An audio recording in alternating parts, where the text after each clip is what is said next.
happen on Friday. One of the great advantages of having a live streamed talk show is that we can react to this news immediately. And joining us on the first half hour, at least, of this program is Josh Kincaid from the Talking Hedge and our Washington State correspondent on Weed Talk News. Hello, Josh. Hey, Jimmy. And also another correspondent, this one from Florida, Heather Allman from the Cannabis Law Report. Hello, Heather. Hello, Jimmy. Thank you for having me. And our special guest to lead off this half hour is our favorite representative from the New Hampshire House of Representatives. His name is Tim Egan. Hello, Tim. Thank you, Jimmy, for having me. Welcome to your viewers.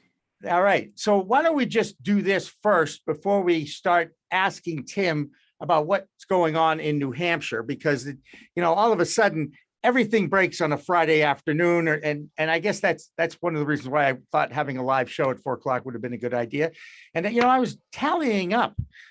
I think we've done something like 75 or 80 of these shows on Fridays now over the last year and a half. So I have to make sure we know when we hit that century mark, the 100th show, and I will certainly be able to share that with everybody. I notice already that people are in the chat room, and I did throw up a generic question about the MORE Act. So, Josh, I'm going to start with you and get your reactions to the news that the U.S. House of Representatives have actually passed a bill to legalize cannabis.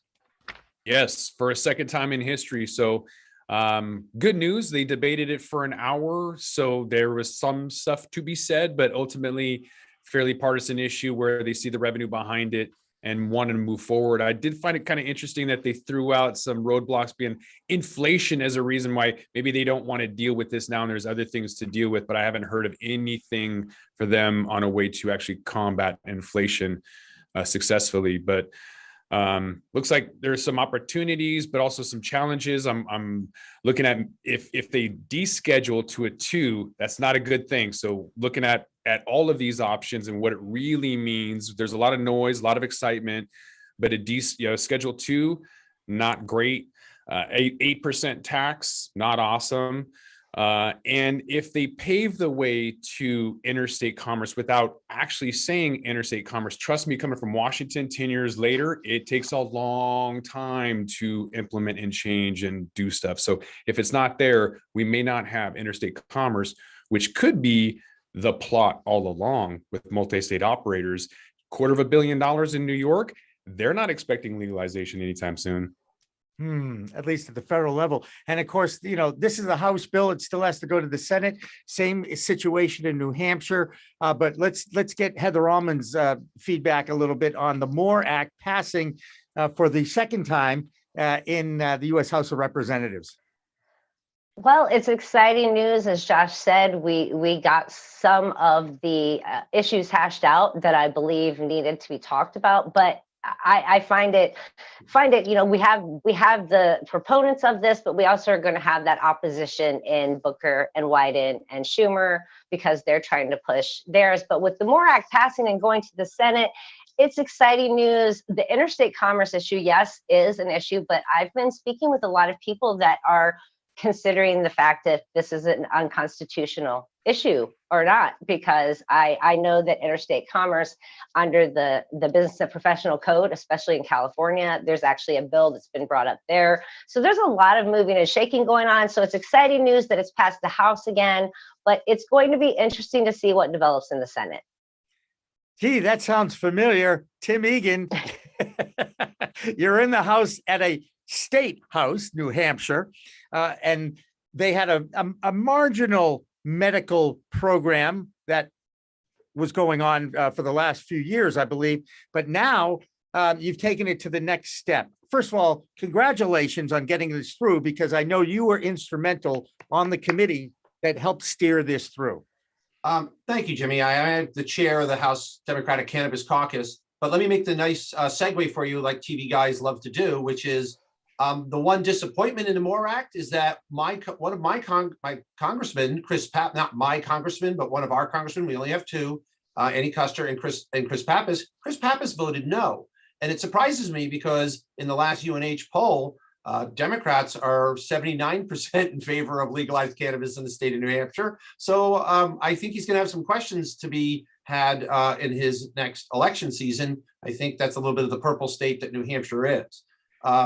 What happened just yesterday was House Bill 1598 to legalize cannabis and commercialize it through a one-of-a-kind, right? Every other state knows what they've been doing in terms of a commission and independent businesses running dispensaries.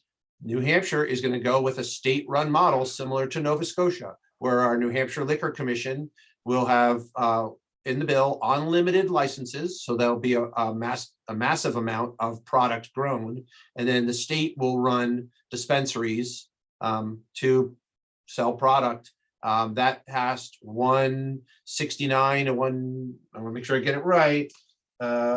Accuracy in journalism here at Pro Cannabis Media is my motto. 169 to 156. That will now move on to the Senate. It's an arduous process here in New Hampshire. Bill came to criminal justice because it was a cannabis legalization bill. Passed out of that, comes to the House, got a majority vote. Went to a second committee because it's a financial bill. Went to Ways and Means. Came out 12-10 on a party vote. Came to the floor of the House, was amended for a few things, more than a few things, and that passed just yesterday evening. It was actually the second to last bill of the night, which is why I didn't get a chance to send you an email till 5 o'clock this morning, East Coast time. And so we got a one step forward here. The crawl before you walk before you run. So that's where we're at in the House. That's certainly the same mantra that's going on in Washington, D.C. right now, too. You know that. The Senate, as we all know, is controlled by nobody. Okay. And that's half the problem, is that it's split down 50-50. And, I just can't see how this is going to take the next step. It'll take an awful lot of people in at least some of the legal states to put pressure as much as possible on their representatives in the Senate, okay, to somehow or other change those Republicans that are digging their heels on this. This has become a Democrat versus a Republican bill, an issue. Josh, are you confident at all that we're going to see any movement? The ideal is 60 votes in the Senate, correct? I don't know, Jimmy, but I am confident that it will pass.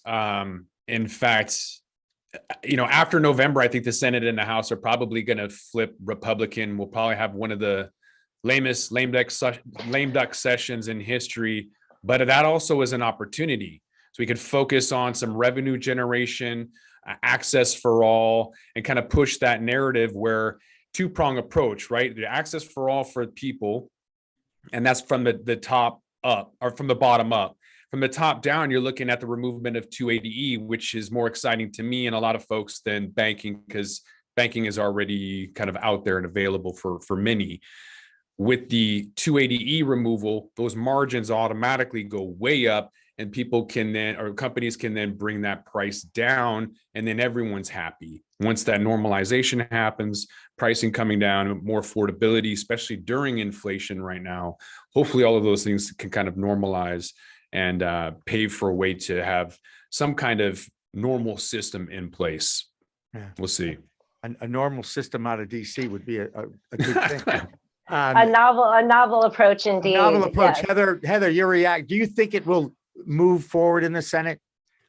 I am not as hopeful as Josh. I personally think that there's a little too much resistance. As you mentioned, it's not really controlled by anyone. We have a lot of infighting going on. I mean, I was surprised back in February when Matt Gaetz came out and said, we need to expeditiously, look at the MORE Act, because you're right. This is split down the middle. It seems, even though it's not quite 50-50, there's a lot of pushback on the side of Republicans for tax reasons. There's a lot of pushback from Democrats for social equity reasons. So I think it's going to be a hard sell all the way around. And it seems like you only need 10, maybe 12 people, because I think there's 2 Democratic senators that are already saying no, no, no. And that takes you down to 48. And you still need to get to 60 without that filibuster. Tim, how you go into a meeting with Republicans? What are their resistance? What are the biggest factors that they bring out on a regular basis? And I'm just talking about New Hampshire here, not the United States. And it's interesting. I got to tell you, it's the one time in my life that I can say that the Republicans aren't necessarily the problem here in New Hampshire. New Hampshire has had a writ of an anomaly the last couple of years. We have sort of what we call big libertarian Liberty Caucus. The Liberty Alliance is about 70, 80 members of the 400-member House of Representatives. Yes, unfortunately, we are the 3rd largest governing body in the world, Greek Congress, U.S. Congress, New Hampshire legislature. So of our 400 members, there's about almost 80 libertarians who are free everything, right? They're free staters. They want to pay no taxes, but cannabis is, I should have the right to grow it, smoke it, use it, whatever. So they're actually have been an ally of the Democrats. We have the progressive Democrats that have been very supportive. Our problem has been sort of older Democrats who are, little Timmy, little Jimmy failed math because he was out behind the gym smoking weed. And they're sort of stuck in that Reagan era mindset. So those folks and older, moderate, not moderate, more conservative Republicans. It's the moderate Republicans, the libertarians, and the progressive Democrats have sort of unified to get us across the board. So that's really what has really mirrored nationally what's going on. I do want to say that our 2 federal senators, who I love, Maggie Hassan, Jeanne Shaheen, have been awful quiet on this topic in New Hampshire. So I don't know if they're keeping their powder dry for the discussion federally and saying, great, this is Governor Chris Sununu's problem. But we're also mirroring it in the New Hampshire Senate. I can talk more about that, but I don't want to eat up all your airtime. I'd love to get to that when we do. That's all right. That's all right. I love people who eat up my airtime because it means I have to say less. I really appreciate that. And I think people at home appreciate that too sometimes. But I do want to go back to your New Hampshire bill because there was a few amendments that were added late in this process that you said in one of your quotes in one of the newsletters that I get actually helped you decide to vote for this bill. One of them was the edible provision. Am I right? It's so funny. Everybody that is studying this business, in this business, understands it. The work that I've done in the last 2 or 3 years with the Cannabis Certification Council, we all see edibles rising as a sales product, right? It's the result of older folks who no longer, grew up in the cigarette generation and no longer want to smoke. They don't want to inhale. So they're going to choose a gummy, a cookie. That's the one thing that's not in this bill. And then moreover, in the initial bill, we are decriminalized in New Hampshire until this bill passes, right? So it's basically possession of less than 3/4 of an ounce. It's a $100 ticket. More than that, it's a steeper fine, but it's not a felony. In 1598, before the amendment, you could get a felony charge if you had more than 300 milligrams of edibles. That's like 3 packets of gummies.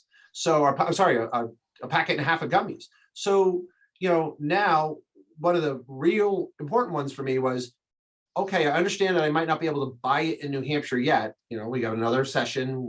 Bills get changed all the time, but that should not be something that sends you to jail. So that was a big sticking point, which I think the creators of the bill, who majority of the sponsors were the Republicans. There were 2 or 3 Democrats, including our floor leader. So that's why I felt comfortable with the change that now edibles are, you can possess them, you can use them.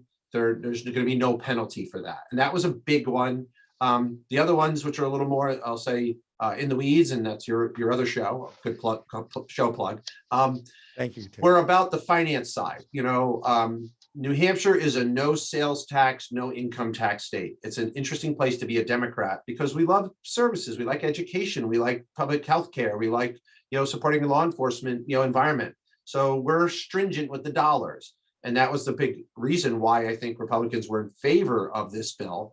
But one of the things that changed was we made sure that we put more money into reducing property taxes, like line items of where the revenue as it comes in goes to, which is the only way that New Hampshire gets taxed revenue, and that taxes the landowners disproportionately. So we said some of this needs to go to property tax to help landowners and homeowners, and it needs to go towards our long-term debt, our pension program, because New Hampshire is one of the top 3 oldest states in the country. We have folks that are, we have tons of aging baby boomers who are getting state pensions for being a teacher, being a fireman. So we wanted to make sure that those costs that hit the state were being directed, and then the state could use it for the, hey, we have extra revenue, let's buy more snow plows and, and pave roads and things like that. So those couple provisions, business-wise and legally wise, were really important to me. I think, like I said, most laws go over changes. In New Hampshire, we have biennium, so every 2 years. So there's a good chance if reelected, and I was like good chance. There's a great chance if reelected, I'll be filing a bill to make edibles legal within the structure, because then we'll already have built the structure, and I think the state-run operation will realize they're missing a market. When customers come into the store and they go, oh, you have this, you have that, and oh, do you have any cookies or do you have any gummies? And we run great liquor stores here. It's a really great, smart business model. I think anybody that runs a good retail business will understand when consumers start asking for things, you better give them or they'll go somewhere else. So I think edibles are eventual. So that's sort of the big couple changes that made me support this bill. And, it was 13 votes, it was close. Right. No home grow, right? So breaking news, Jimmy Young, next Thursday, the 7th, finally put on the docket under State Senate Judiciary Committee, 9:00 in the morning, is House Bill 629, which passed with a veto-proof majority earlier in September. It's a bill I supported vehemently, a Representative Carol McGuire bill, which is legalization and home grow possession, up to announce, I think it's 3 mature plants, 6 immature plants. That's actually finally getting a hearing. You know when it decided to get a hearing? Thursday morning, when House Bill 5098 was coming to the floor. So I think the Senate now realizes they have to take some action. So if I can say to any of your viewers that are in New Hampshire, contact your senator. Please go to our general court, .state.nh.us, look up House Bill 629 and ping and say you're in favor of that bill passing. We need folks out there to say to their state senators on the Judiciary Committee that this bill is worthwhile. If we're in a state where live free or die is the motto, and we have libertarians who call their Free State Project, and our governor gave his State of the State address and said, we're the freest state in the nation, why should we not be able to have legal cannabis if you want to grow it in your backyard? Absolutely. I certainly agree with that. Josh, you want to have a closing question for Tim, or are we good? I would like to know, I didn't hear the explanation, maybe you don't know, but maybe you can infer, why did that Democrat flip when he voted before to approve, and then this last time put a no vote on the legalization? What is that about? I just learned that literally about an hour and a half ago from a great fan and supporter and I'll say leader of the pro-cannabis movement in our state, Matt Simon, who used to run the Marijuana Policy Project, now works for Prime ATC, our medicinal industry. He let me know that Congressman Chris Pappas voted no. So I'm going to dig into that. My personal congresswoman is Annie Custer. I live in Sugar Hill, which is in the White Mountains. So that's her district. He's in the other district. We only have 2 congressional folks. So we're going to dig into that. I know the Democratic caucus is going to ask him, because we're in favor of it here in the state. The last poll, which was just like 3 weeks ago, 4 weeks ago, 79% of Democrats want legalized cannabis in New Hampshire. Overall 70% of the people in the state, and 60% of Republicans. So if he wants to get reelected, I'm not sure what he's thinking, because the preponderance of folks are thinking that way, and we think that's everything. The signals that we're getting from the corner office and Chris Sununu is it's time finally in New Hampshire. At least we're getting that vibe. At least we're being told that by supporters and confidants of his. So I will hopefully maybe that's for the next episode. I can give you some more news. Well, you're welcome here anytime. I appreciate that. Heather, any last questions you have for Tim? Yeah, I was not a question, just the suggestion. Make sure you watch that edibles rule, because I'm in Florida and we passed ours legalized. We didn't get edibles for another 4 or 5 years. So I'm with you. I think that that's where we're getting the biggest demographic of new people coming into the market, and they want to try those things that they're trying to leave out, because that's important, is having all of the options and having that open accessibility.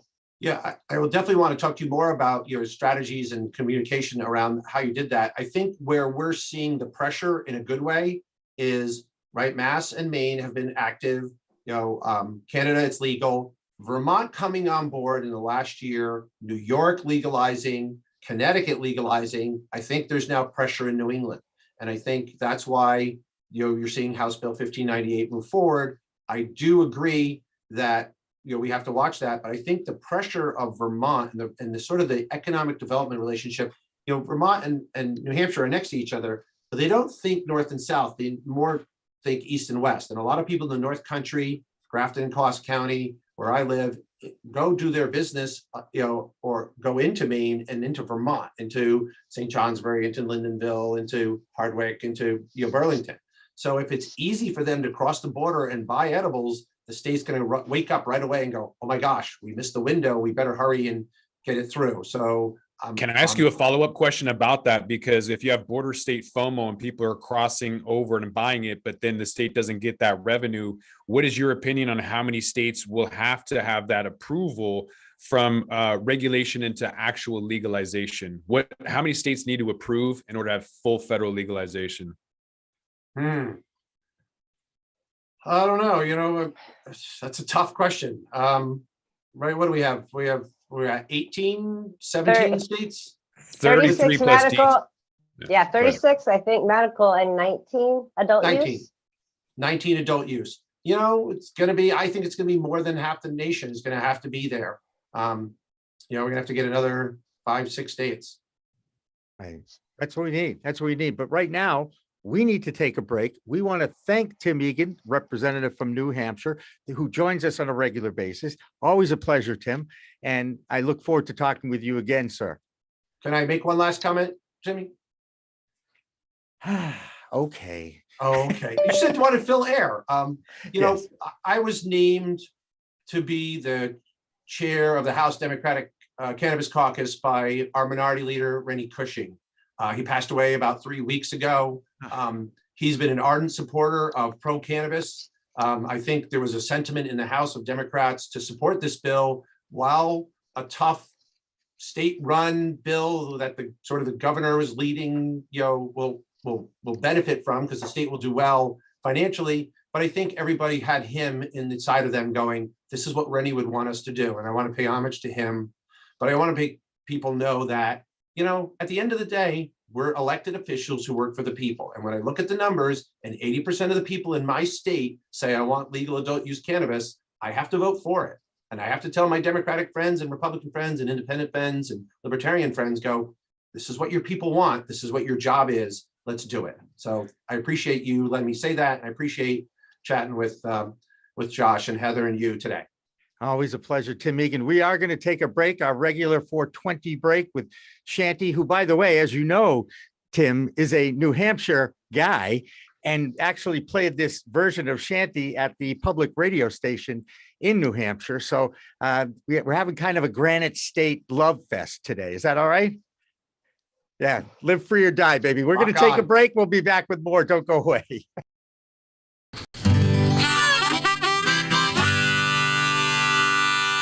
Yeah, this is a tune that I wrote back in 19...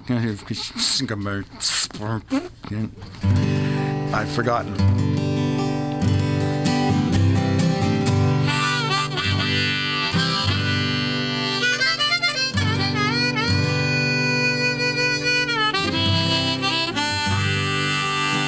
We had a saying in our old band, one of my first bands in 1966 or so. What are you going to do tonight? Oh, just you know, like every other night, just going to lay around the shanty and put a good buzz on.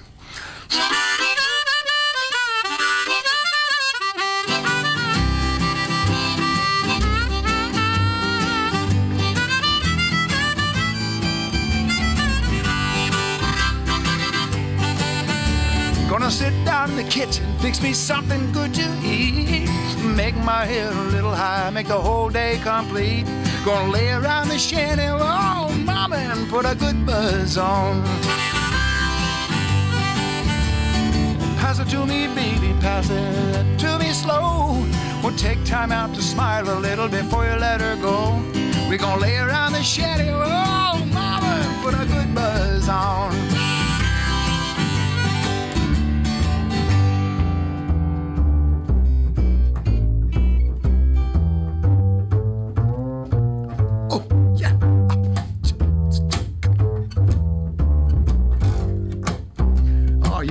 You're on something. Go ahead.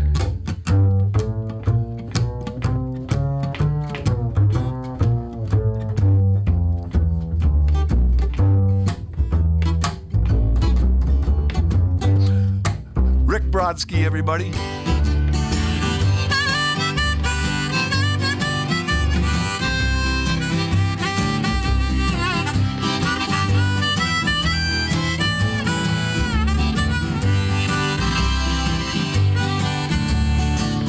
Nothing to do and there's always room for more.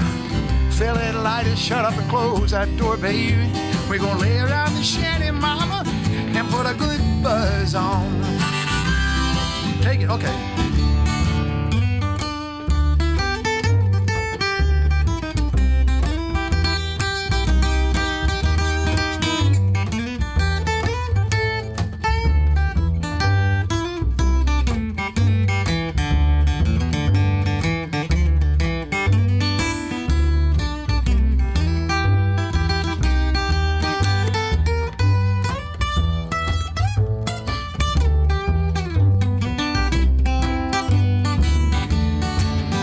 Prohibition never works, it's time to realize it. It grows in my backyard, it's time to legalize it.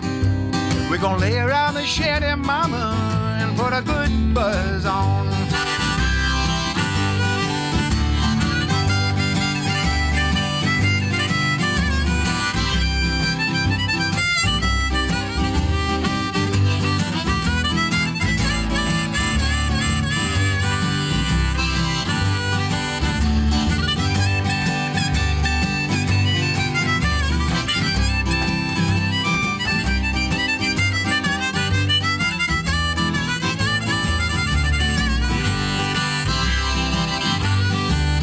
I'm going to sit down in my rented car. I'm going to jam it into drive. I'm going to head on out and play at WSCA with Sean. I'm glad I'm alive. We're going to lay around the shanty, mama, and put a good buzz on. Every night and day, we're going to lay around the shanty, mama, and put a good buzz on.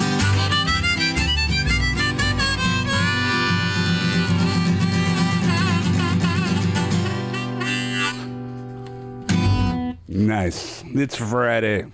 Thank God. Thank God Jonathan Edwards is joining us live in the WS. We're calling all growers on Pro Cannabis Media once again. I really think the future of our industry has to do with proprietary genetics.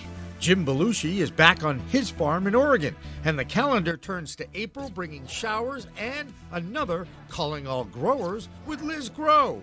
So if you have a really, really root-bound plant, if you take it out and it's white roots everywhere and they're all congested up, you do need to tease them out so that they don't continue to coil and strangle themselves.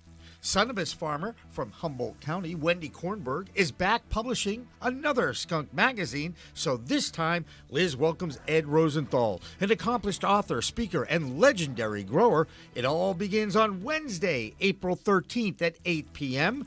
Eastern Time, of course, on Pro Cannabis Media's network, live and PCM TV on Roku and Apple.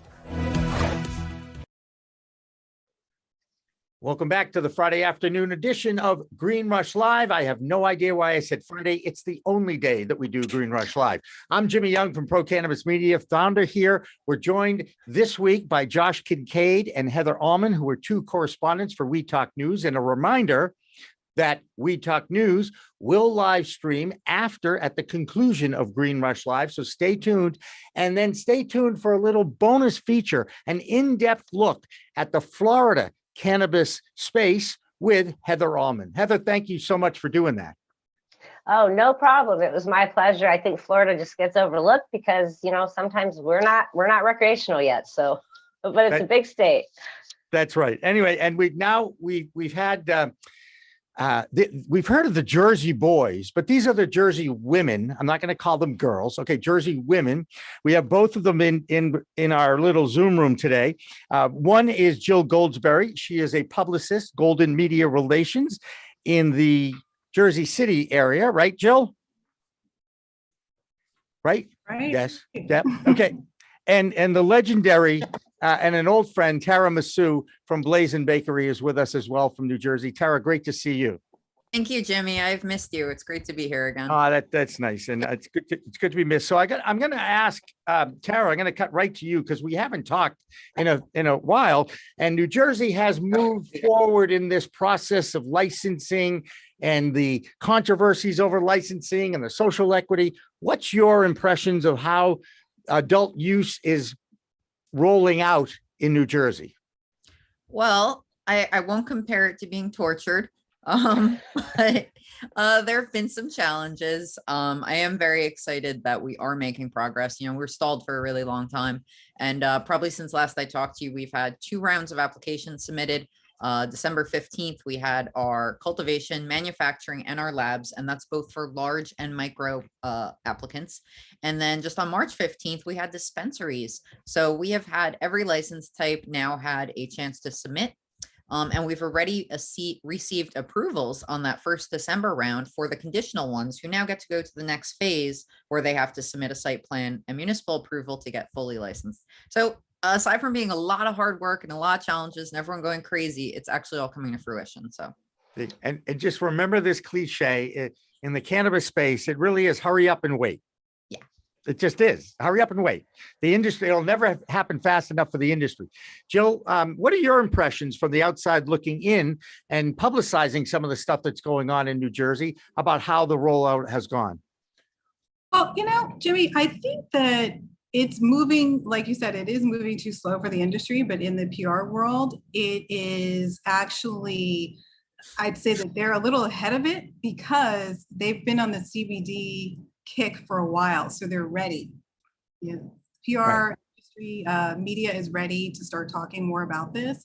And I think as soon as legalization hits and, the licenses are available in New Jersey, it's going to explode. It's definitely We know eventually it's going to explode, right, Tara? But it's just getting there, right? Yeah, but we actually are starting. So we haven't had any adult use open yet, but we have 8 who were kind of almost approved. So the CRC is still pushing back a bit about meeting patient demand and some other compliance issues. But it does look like, we'll be having a couple adult use dispensaries open not too distant future, and we have had new people get licensed, so those are in the works. Right. Josh, this is what I do when I co-host or guest host or be the host, and then I share with others.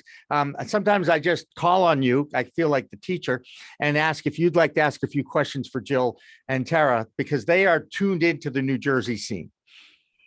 Yeah, I'd like to ask the question to both. We'll start with Jill. With that slow rollout in New Jersey, I think it was approximately 75% of counties didn't want it, so they opted out. Where I'm from in Washington State, they just had to basically bribe these rural areas with $7 million in financing. So if they open up a retail shop, then they have access to an additional $7 million.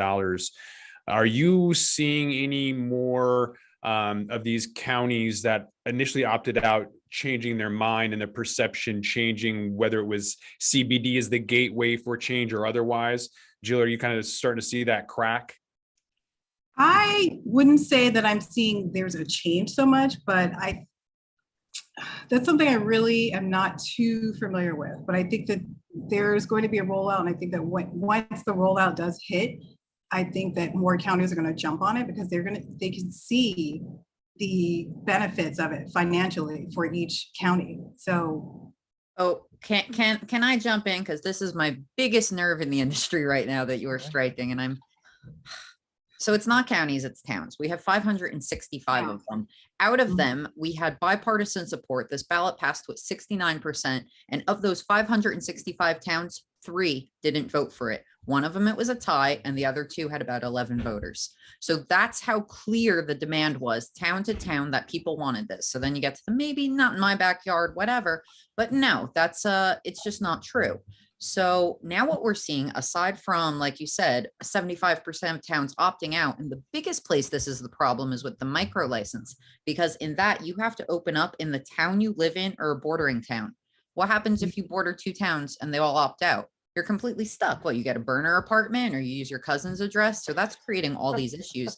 And on top of it, and I'll make it quick, I promise, the towns are starting to cater to big business, because what we had from the CRC, our control board, was the lowest fees in the country. But now on a township level, they're putting their own application fees up to $40,000 just to apply to get your letter of recommendation for the town, which is locking out all small business. So this, like I said, this is my big touch point right now.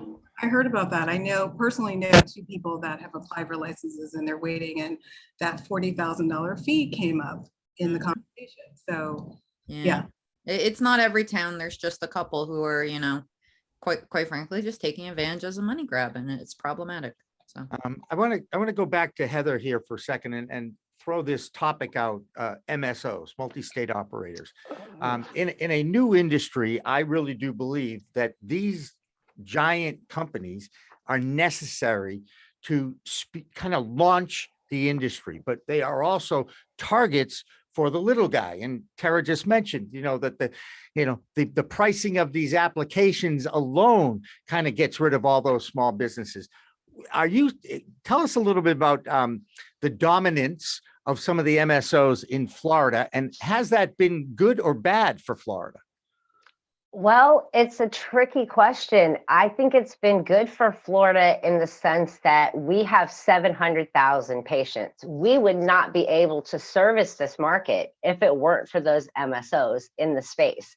However, they are obviously they're coming in and they're getting some of the smaller businesses. We've seen Cresco come in with Columbia Care. We've seen Trulieve merge with Harvest. A lot of our companies that got those original 22 licenses are now being almost cannibalized. I think the federal government is kind of waiting for that and watching these MSOs rise. Not necessarily a good thing, but I think it's a necessity because we are a capitalistic nation. We're run on capitalism, and there was going to be some type of corporatization at some point. Josh, I'm going to throw it right back to you in Washington State. What's going on? What has been the history of multi-state operators in Washington State, or is Washington one of those states that just make sure it's in-state only? Yes, Jimmy, this is one of those petri dish experiments that you want to stay away from and just maybe, research on what not to do. I think we don't learn from practice, we learn from failure. And this is probably one of the best learning experiences you can have in the entire country. We don't have multi-state operators. We don't have the ability to have out-of-state investment. You need to either be a resident or you can only have, I think, 10%. So it's incredibly difficult. There's not a lot of, big presence here. And in fact, one of the bigger ones ended up selling to Harvest Health, who's been sold since. So I would advise to steer clear of Washington State until things change, but research it to figure out what not to do. And I think that's what the state of Massachusetts did, was they looked at Colorado and Washington and tried to figure out what were some of the mistakes that they made, or I don't like to call them mistakes, because this is a historic time in our country's development there. I mean, this is a product, a medicine that's been used for thousands of years, that has been vilified by misinformation for almost 100 years in this country. And every day you still find examples of that stigma even with supporters of legalization, or let me rephrase it, users of the product still are not jumping on board and worried about the kids. And I try to explain to them that every mature state that has done research and studies, teen use goes down in legal states because they don't have to sneak around and do it anymore. They know exactly, because of education, what it does to them, which is something I always preach about. Tara, let's go back to multi-state operators a sec. Do you want them in Jersey? Okay, so I feel like the two things we have here is oversimplifying it, the Florida versus Washington. I think it is indisputable and essential that we have both. The comparison I can make is, would you want to live in a state with only Applebee's, Olive Garden, Starbucks, only chain restaurants, corporate owned restaurants? That sounds like North Carolina. I'm just saying it's where my son lives. Go ahead. All right. Not everyone gets everything right with restaurants either. That's right. That's right. You know, or would you want to live in a town with only, oh, that great little Italian restaurant, that cute little coffee shop, you know, but sometimes you need a giant big box store. So I think they're essential to any kind of landscape, that you don't want it completely corporatized and whitewashed, and you don't want it to all be cute boutique things either. There's no one side of the coin that I think is a good answer. Yeah. Jill, you want to chime in here a little bit in your opinion? Go ahead. I was going to say, I think you need both, because you're going to have, we have the mom and pop shops with the smaller dispensaries that are open up, and why not have both? Because you have two different types of customers. You know, you have someone that the customer that's going to be loyal to the mom and pop shop, and then you'll have someone that's going to go to the MSO. So I think there's room for both.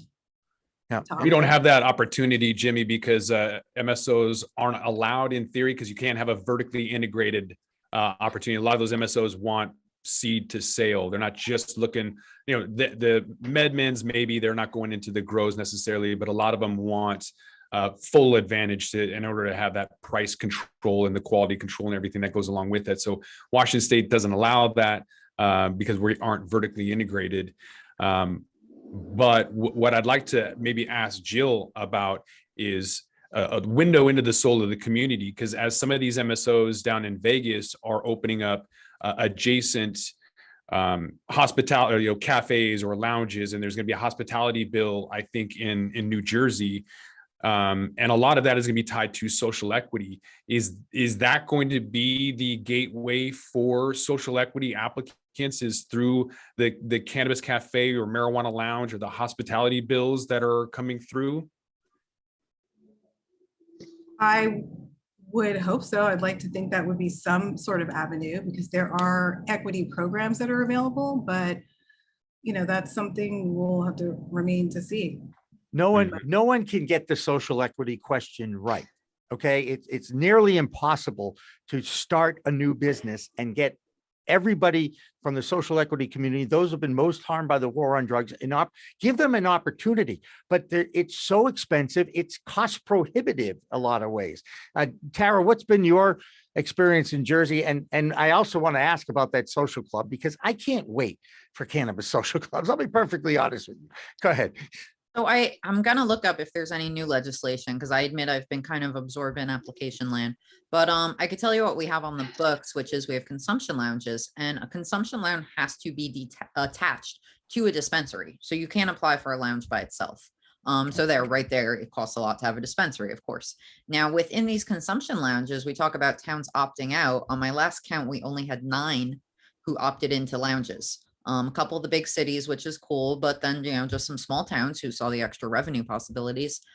So I do think there is, in the way that there's almost opportunities in ancillary businesses for social equity applicants to maybe become, you know, almost like a promoter, or to have kind of a licensing deal to bring in their own dispensary. Look at maybe someone, well, Happy Monkey is funded already, but someone like that who says, I have a brand, can I use your license? So I think there's things like that.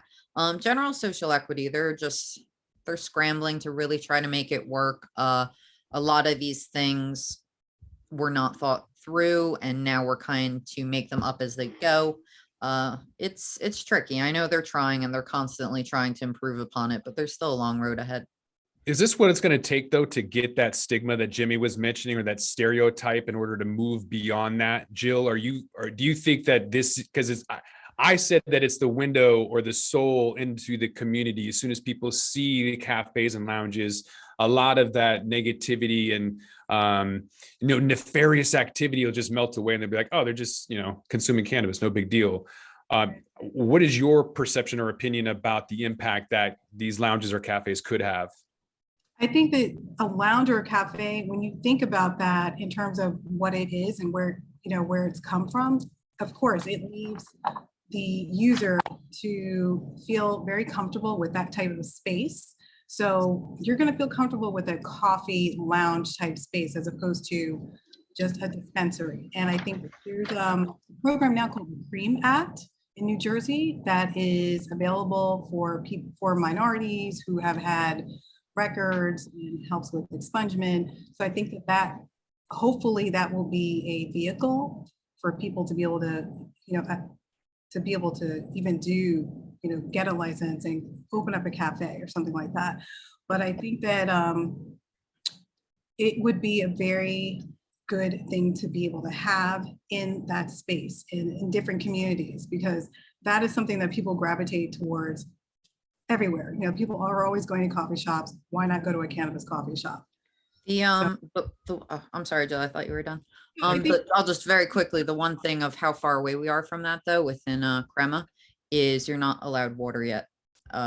We've had consumption lounges where they've initially been created for Section 8 people who are not allowed to smoke at home because it's federally owned. So they're creating literally a consumption lounge where maybe you have a locker.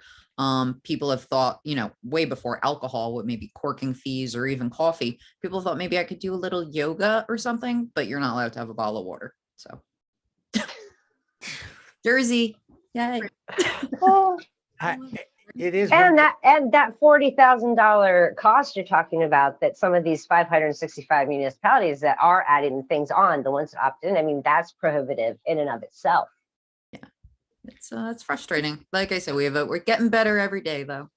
What does that even pay for? $40,000. It's just a fee they're tacking on. I mean, there's some towns who have no fee, and that's the worst one I've heard so far. The application for a license to the state for a micro license is only $1,000 for the state, and the town is charging $40 to look at a couple questions, where the application for the state is like 100 pages. So my question is, where does that $40,000 go? Does it go back into the town? Are they improving things in the town? Where does it go? Into the back pockets of those elected. Sorry, I had to say it. Yeah, obviously it's going in somebody's pocket, but it really should be directed towards the town. Maybe improvements, maybe, there's a bunch of things that could go towards. The whole point of taxing this substance is to improve the town, to use it to make your life a little easier.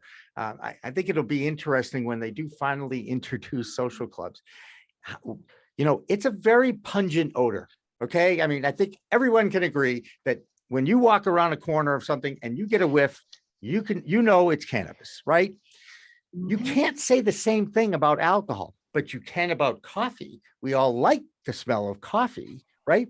So I really think in a lot of ways, the cannabis smell, as attractive as it may be to some who use it on a regular basis, it does turn people off, and it feeds that stigma.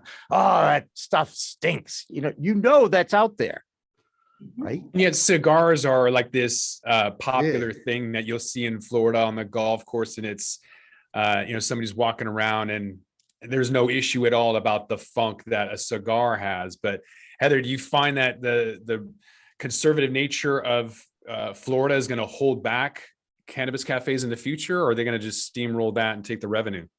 No, absolutely not. Florida's definitely going to hold that back. We right now, we are not taxed on medical cannabis. We don't have state tax. We do have sales tax, but we don't have state tax, income tax.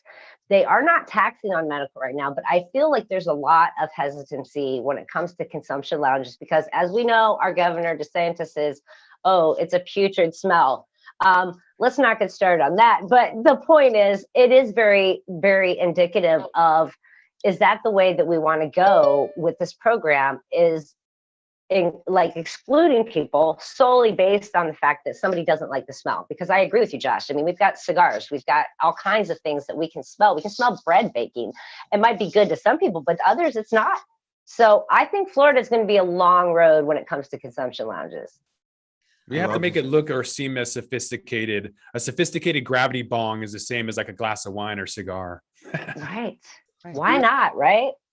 I think they were talking about recently trying to figure out how to create a product that does not smell at all. Right. So I remember there was actually, it was the 2019 MJ BizCon.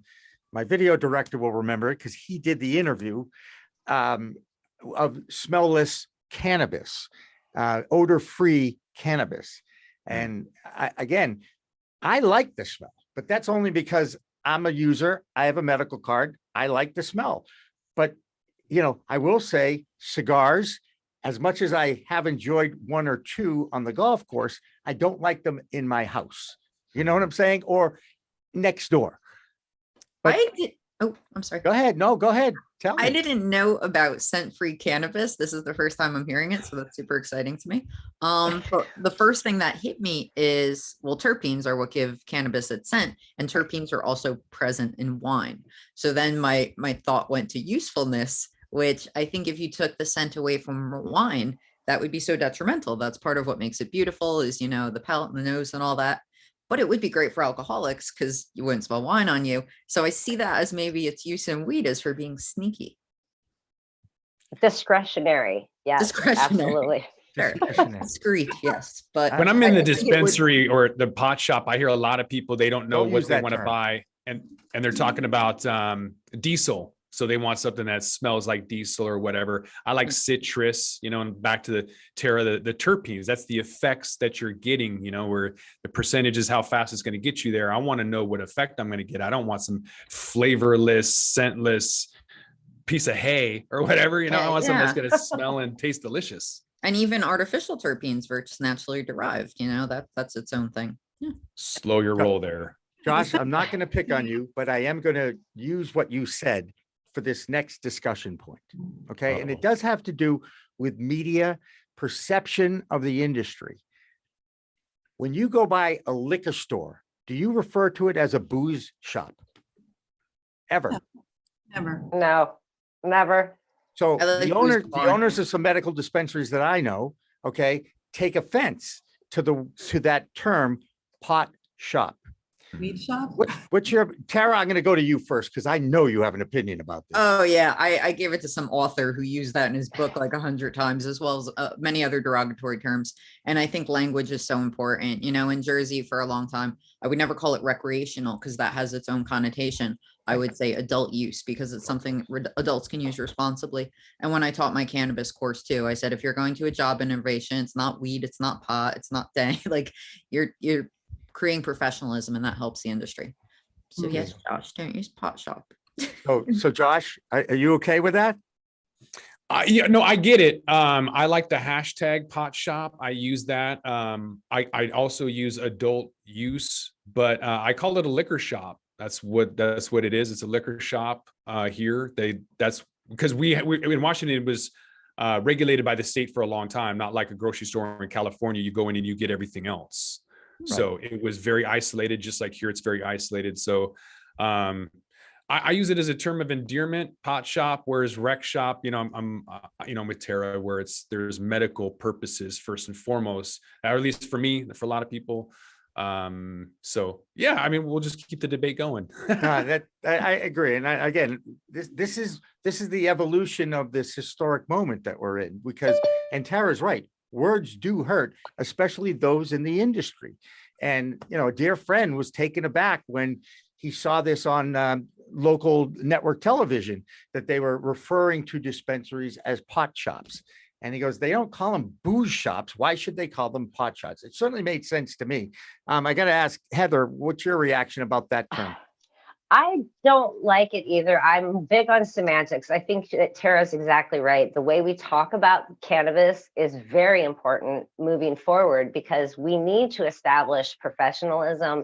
And I think pot shop, while it's a fun term, it is a little diminutive of what's actually happening. It's just throwing an adjective in front of it. Why can't we just say, hey, there's my shop? Because we need to get to that point of normalization at some point or another, and not put a label in front of it. Right. The plant is cannabis. The place that distributes the cannabis is a dispensary. Okay. But are the people, Jimmy, that use it stoners? Because I hate that word. I hate that word. I hate that word too. I was just going to bring up stoner. I agree. I don't like that as well, because not everybody who gets high gets stoned.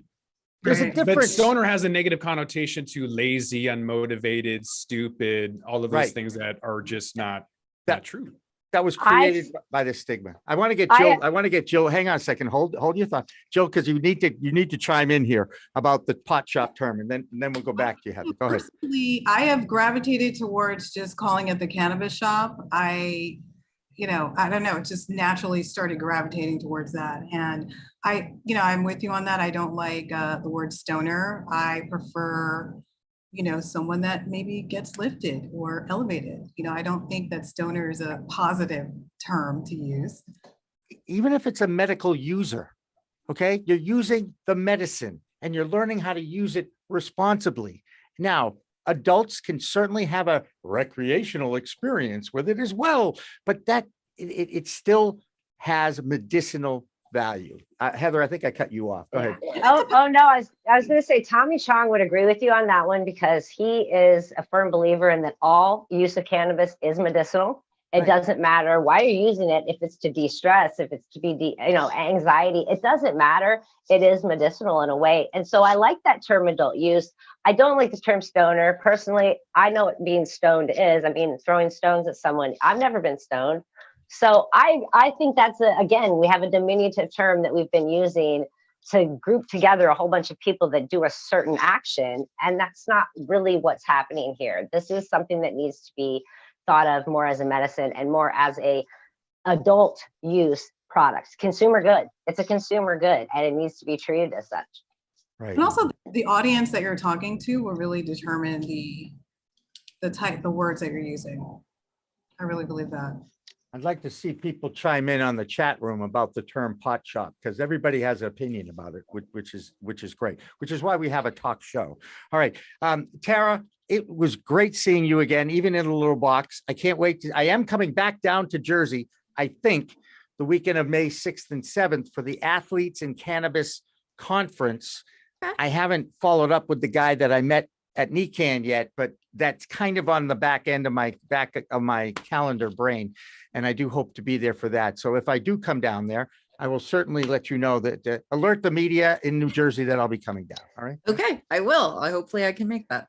And Jill, so appreciate the fact you've joined our We Talk News team.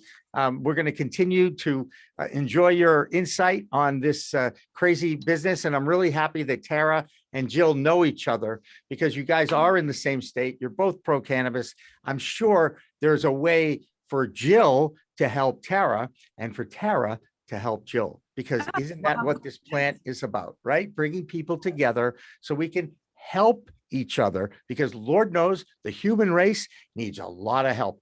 We'll be back with more of Green Rush Live after this. Don't go away.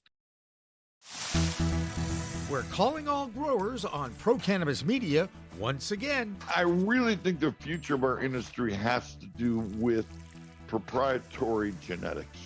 Jim Belushi is back on his farm in Oregon, and the calendar turns to April, bringing showers and another Calling All Growers with Liz Grow. So if you have a really, really root-bound plant, if you take it out and it's white roots everywhere and they're all congested up, you do need to tease them out so that they don't continue to coil and strangle themselves. Cannabis farmer from Humboldt County, Wendy Kornberg, is back publishing another skunk magazine. So this time, Liz welcomes Ed Rosenthal, an accomplished author, speaker, and legendary grower. It all begins on Wednesday, April 13th at 8 p.m. Eastern Time, of course, on Pro Cannabis Media's network, live and PCM TV on Roku and Apple.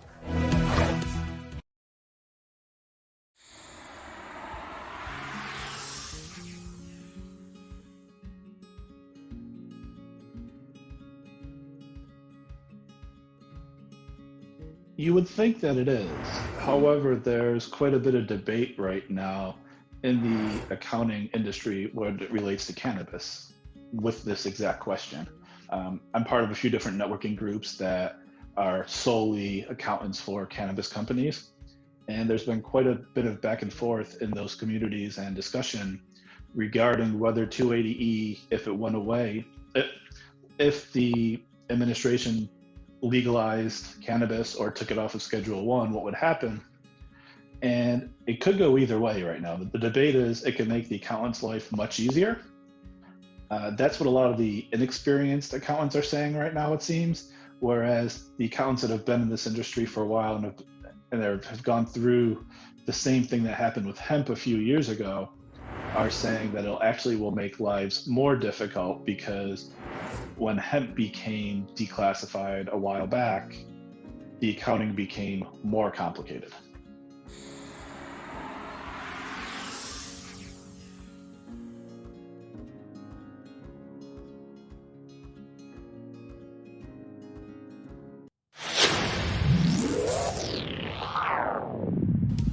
Hey, you want to grow your own plants? Check out Style Lighting's Grow Kit. It has everything you need to become an expert home grower and bring the power of the sun indoors. Style Lighting uses TCP's high-powered commercial LEDs that deliver twice the output in the market.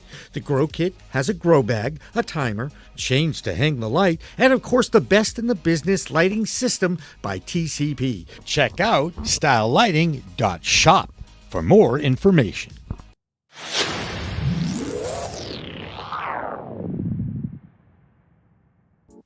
Pro Cannabis Media and PCM TV programming is supported by Revolutionary Clinics in Massachusetts, the #1 medical dispensary where the patient comes first, and by Salient Systems for Video Surveillance. You've got regulations, Salient has solutions for your security needs.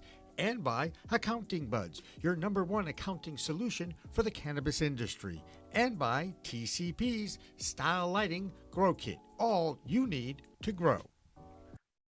Well, it's kind of like a Friday free-for-all here on Green Rush Live. I'm Jimmy Young, the founder of Pro Cannabis Media. This is our live Business of Cannabis talk show, and we've got a few new faces in our talk set, our talk room for this half hour at least. Jessilyn Dolan, our friend from Vermont, who's a registered nurse and also a contributor to the We Talk News Show. Jessilyn, great to see you. Thanks for having me.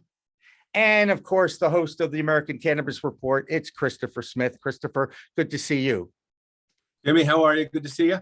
Good, good, good. So since Josh has already given his impressions of the MORE Act passing today, the U.S. House of Representatives, I'm sure that's not news to either one of you at this point. If it is, I excuse to put you on the spot here, but I'd love to get your reaction. Christopher, I'll let you go first. Oh, thanks. Well, of course, it's always encouraging to see that cannabis is getting attention at all on the federal level. We think that's excellent. We think that the MORE Act is way more comprehensive than the Safe Banking Act. It handles a lot more. I'm trying to find my camera. There it is. That the MORE Act is comprehensive. It talks about expungement. It talks about many other layers, many of the other important elements or aspects of what we're trying to deal with, including descheduling, for example. Whether or not it gets any further than today, of course, is the $64,000 question. But the fact that it's gotten a positive result, I think, can only bode well for all the other things we're trying to do. I just want to see if it actually makes the network news. Jessilyn, what's your impressions of the House passing the MORE Act today? I'm not surprised at all. I'm excited to see that it's passed the House. I think we all know that there's a very good chance that it will be held up in the Senate, and the viability of it actually passing isn't as positive as we would like to see. But I do think, as Christopher mentioned, for the state of cannabis at a national level, it's great that it's actually made it this far. We're talking about it. Do I expect it to pass? Not necessarily, but hopefully it's a good starting point to continue conversations. And hopefully those conversations in future legislative sessions will actually lead to, in my opinion, a better bill than what's out right now. Very cool. Very cool. And Josh, can I ask you, when you read the reports, how did you know that it was going to be scheduled to Schedule 2? Because I'm still looking for that information. No, Jimmy, I was just putting out a concern that even if this does pass, that if Schedule 2 were to happen, it would put us at a disadvantage by making it for pharmacy only. Yeah. Okay. Gotcha. Agreed, Josh. That would be a disaster. Agreed. Yeah. Right. I knew Christopher was going to chime in. I didn't even have to prompt him this time, which was great. There was another, we talk a little bit about media perception of the plant. And there was a report on CNN, I'm pretty sure it was last week, Christopher, about the Harvard medical professor and teacher, or that would be a teacher, professor and doctor out of Harvard, who has got, national recognition for a research study that she did. You want to take us through this a little bit, set this up, and then I want Jessilyn's opinion about the conclusions of this. Jessilyn, are you familiar with what I'm talking about? Yeah, I figured you did. Go ahead, Christopher, because this is your time to rant. Go ahead. Well, first question is now, are S-bombs allowed or F-bombs perhaps? Because this is an adult only, supposedly, show. Okay. So if you want to go, if it's important to you as a professor and someone who teaches broadcast journalism, I always think there are other words you could use that mean the same thing. So just like freaking. You get what I'm saying. Well, just as long as I don't storm the stage and slap somebody, I think I'm probably doing a little better than I've had enough of the slaps. Thank you very much. Doing better than most of the other Smiths who are involved in this sort of thing. So I'll just keep it light. First of all, Jimmy, I was, as you know, I read the story on the news last week when it first launched. I wrote it up. And also, one of my biggest concerns was when a story that's like this is so chock full of propaganda and awful non-factual assumptions and bad science, it is just a horrifying idea that it's going to get the national recognition that it ultimately has. The fact that it's on CNN now, to me, is really very sad. It's a sad statement about CNN, a sad statement about how non-facts are trickling up to the national conversation. What the test purported, what the study, they do a lot of finger quotes, what the study from Harvard and the Journal of the American Medical Association purported to be studying was what happens if a medical card is given out and what are the results of that. And this was done with a very, very small group in Boston only, 186 participants, which is hardly a study worthy of Harvard or the Journal of Medical Association. I think it was 269, Christopher. I have 269. Go ahead. That is not much bigger, but you get the idea. Anyway, I get the idea. A very small localized study, allegedly. Half of them were given a medical card and half of them had to wait 12 weeks to get a medical card. And so the first test was, the first conclusion that they came to was that the people who got a medical card were more likely to develop a cannabis use disorder than the ones who didn't have a card. Well, everyone in the world knows that cannabis has approximately a 9% addiction rate. 9% of people who use it will end up getting addicted to it. Everybody knows that. Everybody knows that alcohol is much higher. Cocaine, heroin are off the charts somewhere. The cannabis is the least addictive. And I always include sugar in that list. So cannabis is addictive at a small 9% rate. We know that's going to happen. And so that's what they ended up saying was that 50% of the participants developed a cannabis use disorder. And so if you're taking data and you get an outlier that's 5 times higher than any other data out there, you call it an outlier. You don't call that the conclusion, you call it an outlier. So that's number one. Number two was that the participants, and I say it again, I don't know if they're patients or not, but the participants self-diagnosed.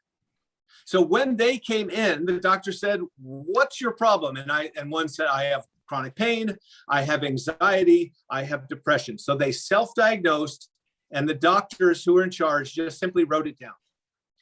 Now, I don't know about you, but if I had an anxiety disorder, I'm not sure if I could diagnose that myself. I don't know if any doctor, even a doctor could, I don't know.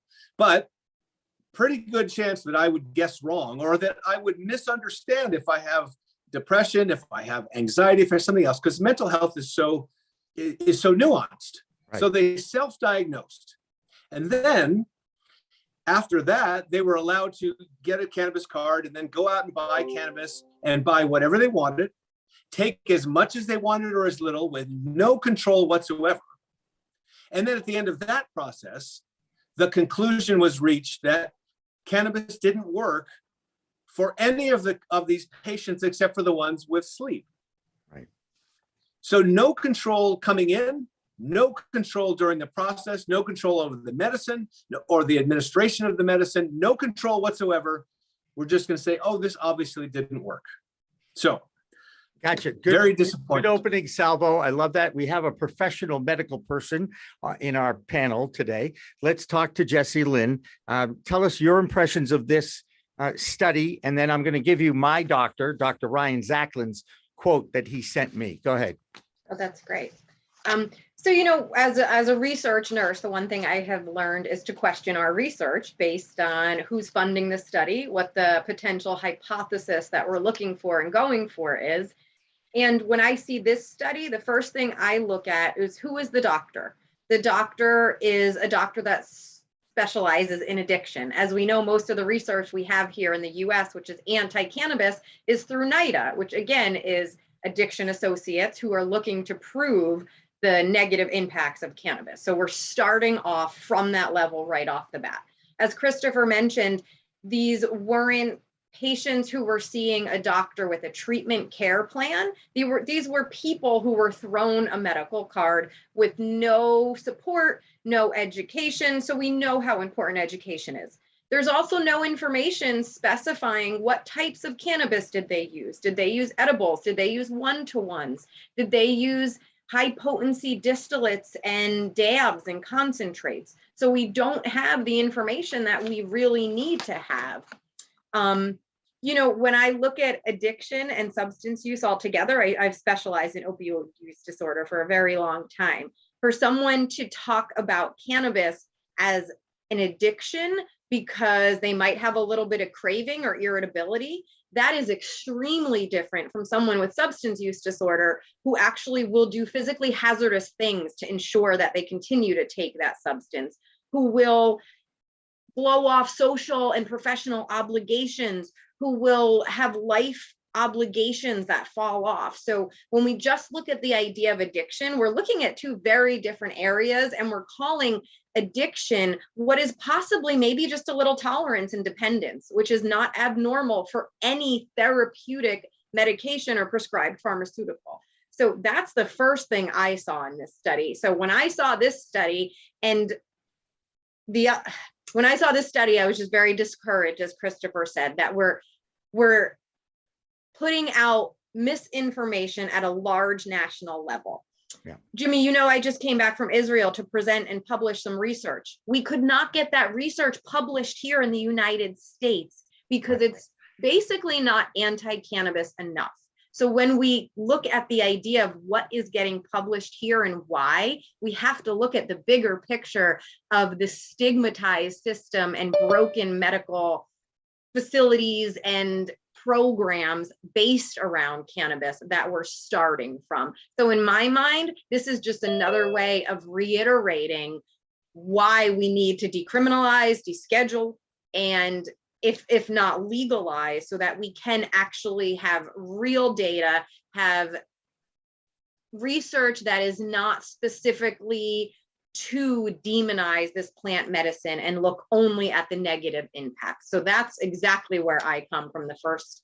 And some of the things really did catch me. You know, they're talking about outside regulatory standards. Well, of course, cannabis is outside regulatory standards because they've made that federally the only option. So when they're using that in a negative connotation and not talking about why it's outside regulatory standards, they're feeding into that reefer madness and that fear of the plant. And as a research nurse, the other thing I've learned is you can read 10 research studies, pick apart a couple different sentences and paragraphs, piece it together to then reiterate it and make it sound like you want to. Right. Now I'm gonna read you. There are two paragraphs that Dr. Ryan Zachlin gave me in response to this study. The first one supports a lot what you said too, Christopher. Not one of these study members had physician guidance. That's like saying they let 269 people loose in a room full of antidepressants and anti-anxiety medications and telling them to choose whatever they want. This study comments only on what happens when patients with zero guidance explore the use of a medication with a common intoxicating and disorienting side effect to treat a complex condition that requires a multifaceted approach, including medication and therapy. Cannabis has a synergistic effect on medications, and perhaps with a clinical evaluation, lower doses of medication and cannabis can be combined for a more effective therapy. Then his concluding paragraph is next. But Josh is back with us. Josh, did you see this study on CNN by any chance? No, I haven't seen it, but it sounds interesting if they're actually talking about it on corporate media. I didn't see it on CNN, but I saw the headline of it, and I know it's making its way around. And it's unfortunate too, because if it's not one syndrome, it's another. My mom was talking to me months ago. Oh, you got to quit because of the issue with nausea and vomiting. I forget what hyperemesis syndrome. Right. Thank you. Yeah. So you get these kind of Dr. Smith.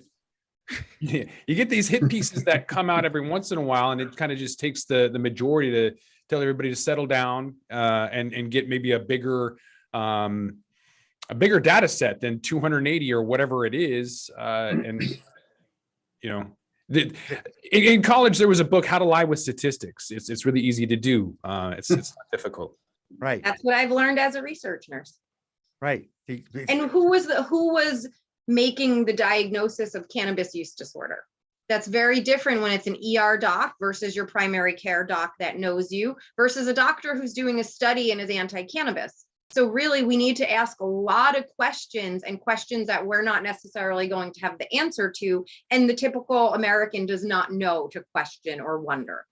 Yeah, I think that's so right, Jessilyn. If you read what the description of cannabis use disorders that they used in this study, it's so nebulous and so impossible to pin down. You couldn't even imagine that it could be applied.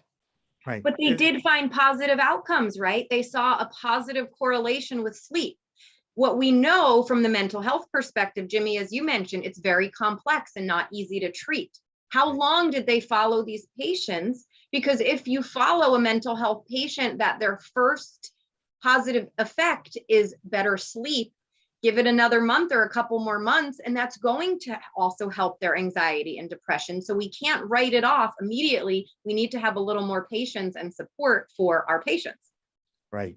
Now I'm going to read you the first two sentences of the last paragraph. The only thing this study truly informs us of is the desperate need for cannabis therapeutic clinicians and more visibility and availability at dispensaries for cannabis therapeutics. The certificate mills are a big part of this problem and only perpetuate it, which means he recognizes, by the way, this is the doctor, he's integrative medicine, MD, and yes, he is my doctor, okay, who gives me my card, but trust me, I qualify. Anybody who watches this show knows I'm ADHD, okay? So let's face it. I just kicked the camera again. See, there I go. The study elucidates the need for further guidance in using cannabis to treat anxiety and mood disorders, coupled with a relook at the Massachusetts medical marijuana program to explore how guidance can be made more readily available to medical patients. Dr. Ryan Zachlin, that's his words. He sent that to me and he told me I could read it. So I just did. And what bothers me, being an old media guy, is that CNN will give this a exposure to a national audience, and then it gets picked up by other national publications. And there's no balancing story about the positive therapeutic effects of this plant. Jessilyn, I know this bothers you, right? Oh, absolutely. And again, they're picking evidence and information to put out with a specific hypothesis that they intended from the start.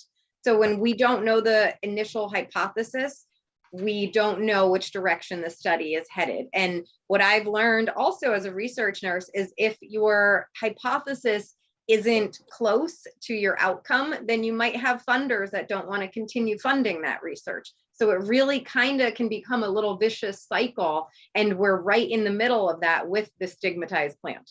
Right. Now, Christopher, I'm going to ask you a question that I asked a guy named Dr. Peter Grinspoon, who I know Jessilyn knows. And I asked him this question: what is the difference between an addiction and a dependency? In your opinion, what is the difference between addiction and dependency? Well, not being a doctor at all, but having some family experience in this kind of thing, I would say that addiction and dependency, I think maybe Jessilyn said it a little bit better, which is just a moment ago, and ask her, follow up with her, of course, she's qualified to answer it. But the difference between an addiction and an urge, let's say, the difference between, let's say, a tobacco or an alcohol addiction versus when you haven't got your cup of coffee yet and you're feeling irritable. Or if you're using crystal meth, for example, and you're willing to rob or hurt somebody to get your meth, to get the drug back in your system, versus, oh, I really wish I had some, which is a far, I don't want to say mellow, but it's a far reduced kind of a reaction. So we have, I think, a physical addiction to certain things, and maybe an emotional want or emotional need, which is something, but I just don't think it's in the same category. Right. So this is what Peter Grinspoon explained to me, and it's probably the best explanation about this, I think, anyway. An addiction is something, you need something that affects negative behavior for you to keep going back to that substance. So you lose your job, your relationship breaks up, you get in a car accident. These are negative things. A dependency is when you recognize what this does for you, and you are dependent on getting to that spot. Jessilyn, he said that in medical schools, psychologists anyway, they debate this all the time. Addiction versus dependency. How do you look at those two words? Specializing in opioid use disorder in pregnancy and infancy withdrawal for a very long time, I've started to simplify it, mostly because I'm very sensitive to the language we use and speak about people who struggle with addiction and substance use disorder. So when I talk to people about it, I go to my babies. We would never call a baby an addict. We would only call a baby dependent. And the reason is they have the physiological dependence, but not the psychological addiction. So addiction includes the psychological, it takes over your mind component, which a baby cannot have, but of course an adult can, right? Where the physiological is just your body saying, wow, wait a minute, I feel this substance, there's a change happening, I need this substance, but you don't allow your mind to take over. And as Christopher mentioned, literally go rob a store to continue using this substance. So I kind of look at it from that baby perspective. So again, just to reiterate, we would never call babies addicts ever. Right. Great point. Josh, you want to chime in here? I'll let you chime in here about addiction versus dependency. Well, I just think it's interesting that this study kind of came out with the anecdotal evidence of just a couple of folks saying how they felt, and then media is running with it when we have, dozens and dozens of decades of experience of millions of us users talking about it, and that's gone nowhere. So really it's about the narrative and whoever is biased behind that report.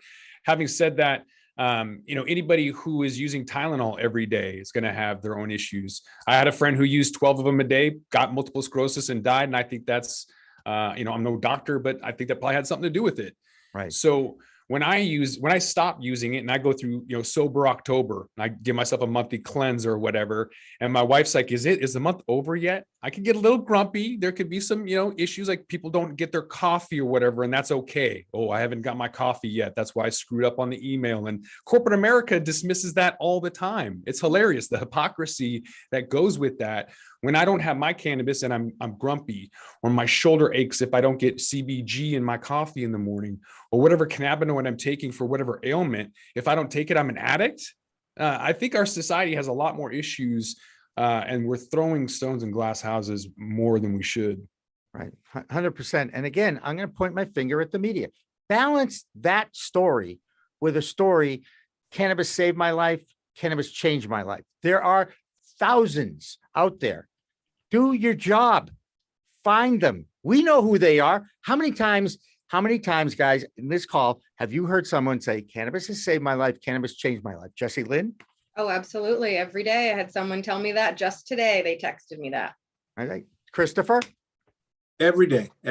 Almost every single person that I talk to, the first question I'll ask them is, how did you get into this business? Of all the things you could do, how did you get in this business? And almost every single person has a very, very personal anecdote about how, just like you said, cannabis saved my life, cannabis fixed what was broken, cannabis allows me to function. Josh? I've seen plenty of get highs, people who just enjoy, what it does. I've seen plenty of carpetbaggers who want money in the industry, but the majority of the folks like myself were running away from big pharma and just found cannabis. And I think for a lot of us, that's the reality that we live in is cannabis is something that we found. It wasn't just something that we enjoyed because of the party nature of it or whatever. This is kind of a therapeutic thing that we use in our everyday life. Right. I use it every day and I'm still able to communicate and interact with folks. And I'm certainly not lazy. I'm up at 5 talking to people in Dubai. And first thing I do is use cannabis with ailments that I have. I'm physically broken and cannabinoids is what keeps me going. I may have to call you to get what your recipe is because I'm physically broken as well. Appreciate it. Jessilyn, don't go away. Okay. Can you hang out for another half hour? I think we have others coming in, but I never know who shows up in the waiting room. So we're going to take a break. If you guys want to hang out, Christopher, I'm expecting you to hang out. Josh, again, yes. Another half hour. Dan's probably going to kill me for this, but this is just what we do now when we're live. And I just think everybody has been adding to the conversation something positive. So don't go away. We'll be back with our final half hour after this. We're calling all growers on Pro Cannabis Media once again. I really think the future of our industry has to do with proprietary genetics. Jim Belushi is back on his farm in Oregon, and the calendar turns to April, bringing showers and another Calling All Growers with Liz Grow. So if you have a really, really root-bound plant, if you take it out and it's white roots everywhere and they're all congested up, you do need to tease them out so that they don't continue to coil and strangle themselves. Cannabis farmer from Humboldt County, Wendy Kornberg, is back publishing another skunk magazine. So this time, Liz welcomes Ed Rosenthal, an accomplished author, speaker, and legendary grower. It all begins on Wednesday, April 13th at 8 p.m.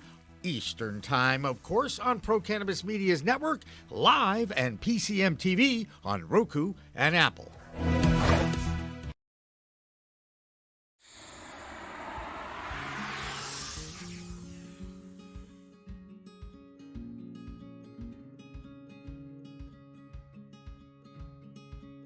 You would think that it is. However, there's quite a bit of debate right now in the accounting industry when it relates to cannabis with this exact question.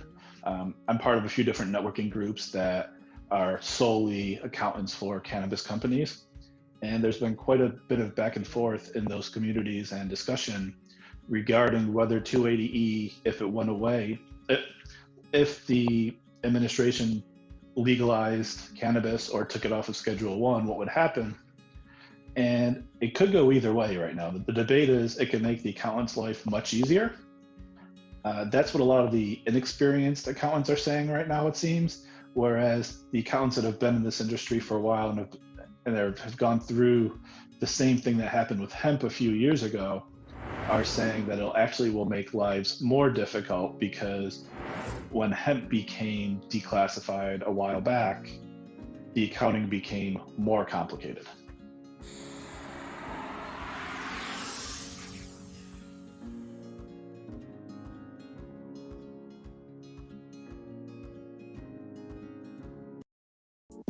Pro Cannabis Media and PCM TV programming is supported by Revolutionary Clinics in Massachusetts, the #1 medical dispensary where the patient comes first, and by Salient Systems for Video Surveillance. You've got regulations, Salient has solutions for your security needs.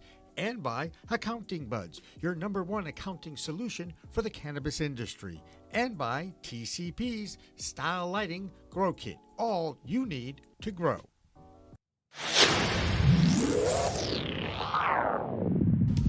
Hey, you want to grow your own plants? Check out Style Lighting's Grow Kit. It has everything you need to become an expert home grower and bring the power of the sun indoors. Style Lighting uses TCP's high-powered commercial LEDs that deliver twice the output in the market.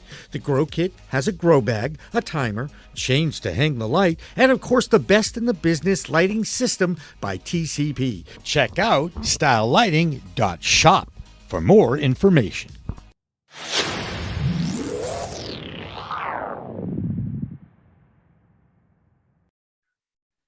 And welcome back to Green Rush Live for Friday afternoon here on the Pro Cannabis Media Network. I'm Jimmy Young, the founder of Pro Cannabis Media. A reminder to like, share, and subscribe to all of our programs here at the network. And we always encourage new people to share their work with us because we want as much content on our live stream as possible. And this week is the first week that we have 24 hours of content from the last 2 weeks of shows, not just our shows, but other shows, infused out of Delaware. Thomas, you know, your show is on all the time, and I always get that live thing because I follow it. Tell us about cannabis legalization news. How often do you do it, and where can people find it? Go ahead. Oh, it's Cannabis Legalization News was one of the fastest growing podcasts. We're still really fast growing, and we have a lot of audio listeners now as well. But we got up to about 30,000 subscribers, and then YouTube censors saw what we were doing, and they're like, no. And they dialed us way back down. But it's really annoying because as you're trying to advocate for a legislative change to an unjust law, there's all sorts of systems besides people's innate prejudice that are trying to suppress you. But Cannabis Legalization News, wonderful program. We go live on Wednesdays, and that's when we do our news summary. And then on Sundays, and that's when we have guests. I believe we have Luke Carlin on this weekend. And then we have some magic in the sense that we do clips of the approximately 8 stories that we'll do. And then those get pushed to cannabislegalizationnews.com, where an AI called Jasper then creates an article from that. And then that's how we circulate our cannabis legalization news into the internets. Into the world. Terrific. Well, as you know, Thomas, the U.S. House of Representatives today in Washington, D.C. passed the MORE Act again. What's your impressions of what came out of Washington? And are you encouraged or cautiously optimistic, or reality is set in at this point? Also today, there was a vote for, not gouging on insulin. And that was also basically a bipartisan vote in the sense that Democrats were for legalizing it and also for not gouging on insulin. And Republicans, all of them mostly, like 2 outliers in the case of the MORE Act, were trying to keep weed illegal, and then fewer of them voted to perpetuate gouging in insulin. So there was more Republicans on the record today voting to maintain the prohibition of cannabis than there were to gouge on insulin. So weed prohibition is more popular than insulin gouging in Republican circles, but both are pretty popular, at least when you look at the vote of the congressman. It's a terrible day in America, but hey, it passed again. Yay. Well, it starts the conversation again. And I know Chuck Schumer, the senator from New York, got a lot of heat for when he announced it in the middle of the summer last year. But you know what? It started the conversation.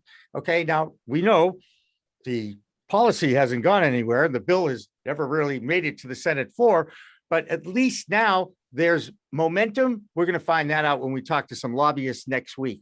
Jessilyn, Thomas just explained a little bit about, the stigma that's still out there for weed, the insulin thing that he brought up. Are you surprised by that?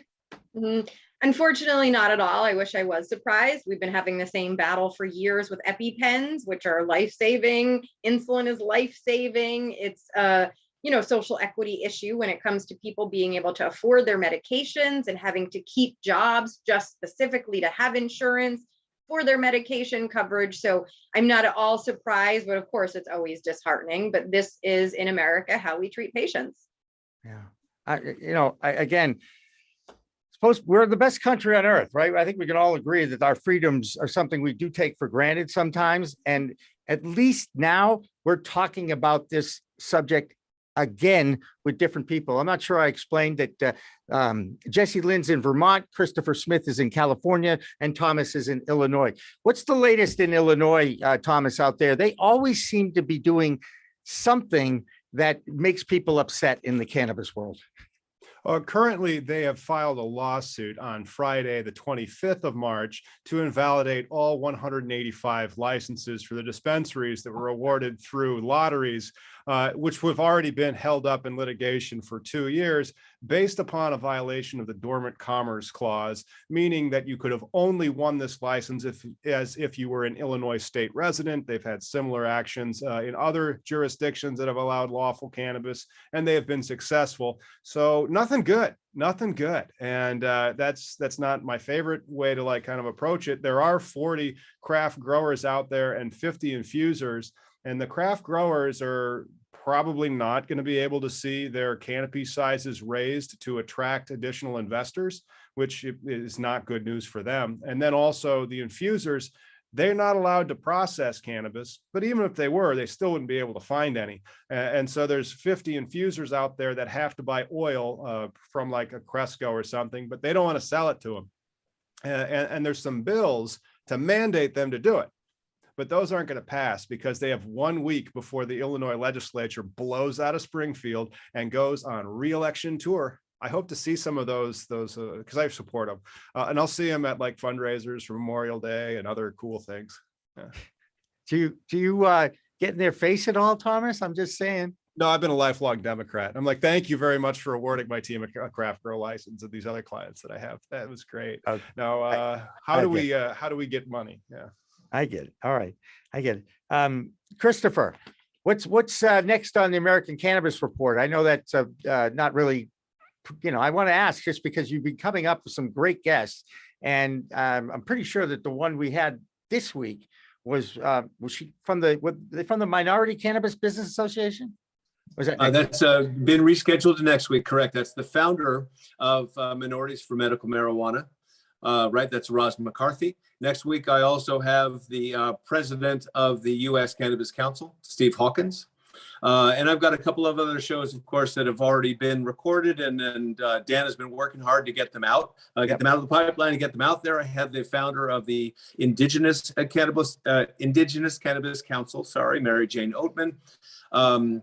I had Peter Sue, who is a cannabis banker that I know a lot of people think cannabis bankers don't actually exist, but he was really, really informative about the sort of the pluses and minuses, positives, and, sort of impossibilities of actually banking the cannabis industry. So I've had some really interesting people. And yesterday I interviewed a guy who is an MIT graduate, a Canadian guy who is interested in biology and technology. So obviously a super high level PhD from MIT, who started a company to try to sort of make growing more efficient in the urban environment, in the sort of the urban growing situation, greenhouse, et cetera, that we see. So I'm getting some really, really interesting people. Thank you.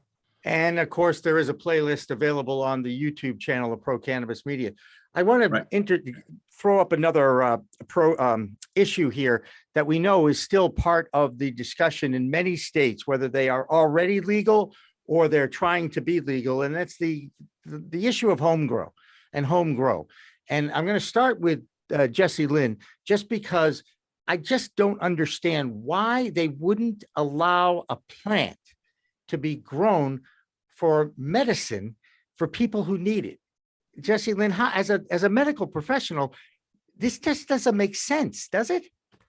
Well, when you wrap it all back to the financial reasons, it does make sense. From the medical aspect, no, it doesn't. We even know there's research out there showing how beneficial it is for someone to work in a garden. There's, and actually in Massachusetts, there's a big hospital that has a cancer ward that has a garden in it because there is research showing how helpful it is. So it makes absolutely no sense except from a regulatory or financial gain standpoint from the state. Here in Vermont, we've always been allowed to have home grow, but we've had the lowest count nationally. We are allowed 2 plants only in flower, which is extremely low for anyone that cultivates and anyone that also processes or infuses. They know how much material you need for higher concentrates or, a bigger regimen of that cannabis medicine. So I think it comes from an absolute lack of education. The multiple times I have met with Vermont legislators and the Vermont Cannabis Control Board, they don't understand what one plant can yield and what that amount of yielded material is needed to make an actual medication, let alone a higher dose medication. So it comes from reefer madness, it comes from lack of education and understanding, and of course it circles right back to big pharma and the financial gains. Who are the people who have spent the most money fighting cannabis legalization and fighting home grows? It is absolutely big pharma. Wow. Thomas, I bet you have that same similar opinion. I have a similar opinion in the sense that I also think law enforcement has played a large role in continuing to make sure that it's easy for them to arrest and incarcerate and privatize prisons. And then again, just some people just like bad policy. If Congress did a great job, why would you throw the bums out? You wouldn't. You'd be like, this is great. If only you could serve us for the rest of your life. And many of them do, but then they don't really fix any problems. And here we are talking about the same darn thing we've been talking about for 50 years when the Schaefer report came out and said, oops, we made a mistake. That's right. Christopher, obviously, wait, let me go back to, what's the law in Illinois about home grow? Oh, we can do it. And so I can do it because I'm a medical patient. However, an adult cannot do it. We're allowed 5 plants that are above 5 inches in height, which makes no sense. And then, and so that's it. But then also you have to have your medical card and it has to be in your residence and it has to be in an enclosed locked facility and all this other crap. Or you're risking a $200 fine. And so like 5 plants, you can grow over a pound if you really know what you're doing, and then you'd be able to be good for a while. But that would be a $200 fine. Of course, then if you have a pound of weed, you're way over the possession limit. So I'm not sure how they would prosecute that. I was going to say, do we have like meter maids for weed that are going to go house to house and plot to plot just to see, count your plants? Oh, you're 2 plants over. No, so far there's been no enforcement, and that's one of the gaps that you're seeing in Illinois, especially in Chicago, and then also now in New York. You're just seeing a lot of illicit sales that aren't being stopped. Right, exactly. Christopher, California, as always, had dealt with all these issues and problems, and they still have them, don't they? Well, they have them across the board, Jimmy. In fact, not too long ago, let's say 5-7 years ago, we've had such a drought problem, for example, for such a long time. And I learned that it's actually in some places illegal to harvest your own rainwater and to capture your own rainwater in a cistern. You're not even allowed to capture your own rainwater. And this is not only in California, this is true in several areas. So the idea of control the population, make sure that every single dollar is directed to some corporate interest is, I don't know, as American as apple pie. It's really discouraging. So American is filing bankruptcy for unpaid health bills, or medical bills. Yeah. I believe cancer is the #1 reason people file bankruptcy in America. I think I read that in the last year. Yeah, that's ridiculous. And then like my deductible, one of the biggest loads around my entrepreneurial neck is the cost on a monthly basis of health insurance. And the health insurance that I have is bad in the sense that like it's almost a $7,000 deductible. I can only contribute $3,500 a year to my HSA. So if I contribute the max to my HSA, I got 50% of my deductible. I'm choking on my own rage here. Excuse me. Okay. You want to take a break? You could mute yourself and hack up a lung if you want. Go ahead. We do have a nurse. That's right. That's right. We have a nurse. I'm a CPR instructor and it works virtually. Did you know that? That's new. Yeah. Help them through. Help them through. How does it work? Whoa. You snuck that in. How does it work virtually, Jessilyn? It doesn't. I was I kidding. didn't think so, right? I mean, that's a Yeah. hands-on thing, Yeah. right? All right, good. You know, I Pretty know how much. I know how naive I am, and I also know it's April Fool's Day. Anyway, Right. Christopher, you got anything? Because like I'm looking at different topics in here, and you usually come up with something that that isn't on my list that you think would be worth sharing with others. Go ahead. Let's have a look. I did like that conversation that we were having about the Harvard study. I think that's a big deal. Here was another one that I have been looking around at. There seemed to be, as a general movement, and this seems to be really happening sort of around the world, I think that the police are really kind of on the march. It seems, I don't know why this seems, but I found, I think 7 or 8 different stories just looking for random cannabis stories, and they all had to do with police reaching further and further into people's lives. There was a story in New Zealand where they're going to start doing random stop and drug testing of drivers. In England, in Hull, England, in the UK, they're going to be doing stop and search for people who look like they might be holding or possibly intending to sell drugs. They're just going to stop people on the street. In New York City, they have the broken windows policy coming back, which is, you know, the idea is if there's one broken window in a community, then there will be more unless we stop it now. And what the study says was that the motivating study was that the panhandler is the first broken window in a community. So that leads to stop and frisk, of course. It's the same idea. The police grab someone that they think is a suspicious looking person. They they shake them down. And even under Bloomberg in New York, when he was mayor, they had 50,000 cannabis arrests for possession. So the police are kind of on the march. And in California, there have been these terrible incidents where the police hijacked armored cars that they knew were transporting cannabis money, and they stole over $1 million from these companies, private companies. And this is just one case. Just last week, one of the big manufacturers here, it's called Jungle Boys. They had a tax dispute with the tax agency. They had filed their paperwork. They had a date to appear. So everything was sort of in order. And last year they paid $18 million in taxes. Still, the police raided their shop, guns drawn, stole all the money that was in the shop, including the tip jar that was on the counter. So I don't know what all this means exactly. I mean, there's obviously no connection between a small country in the US and California. These aren't connected, but thematically they're connected. And what concerns me so much is that so many of our cannabis tax dollars are directed to the police. So now the police have more funding. And what I would like to see more instead, we talk a lot about social equity. What I would like to see our cannabis dollars go toward is teachers, doctors, nurses, social workers, education, sports coaches, art teachers, that kind of thing, right? Because the issue so often is poverty. It's not crime. It's poverty. It's not drugs. It's poverty, right? And you can't solve poverty with law enforcement. You solve it with investment into the future of the community.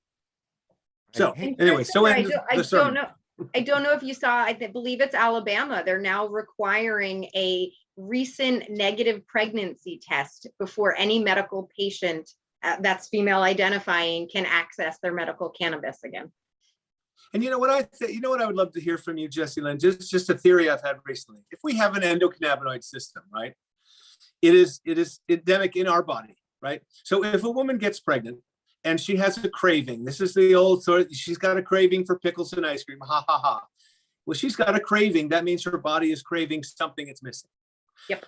So why would it not be true? This is just hypothetical, but why would it not be true that the endocannabinoid system is tied together? And so if there's a craving for a cannabinoid that's missing, then it shouldn't be filled by, this is a biological entity, this mother, right? I mean, it stands to reason that this is all connected, and they're making illegal something that's a biological necessity.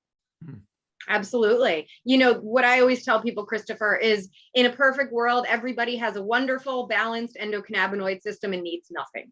but that's Of not course. reality. And if we're going to have somebody try to produce another life and give that the best, most positive sustenance they can from both the physical and psychological aspect, that person needs to have a balanced endocannabinoid system. If they do not, we need to supplement that endocannabinoid system.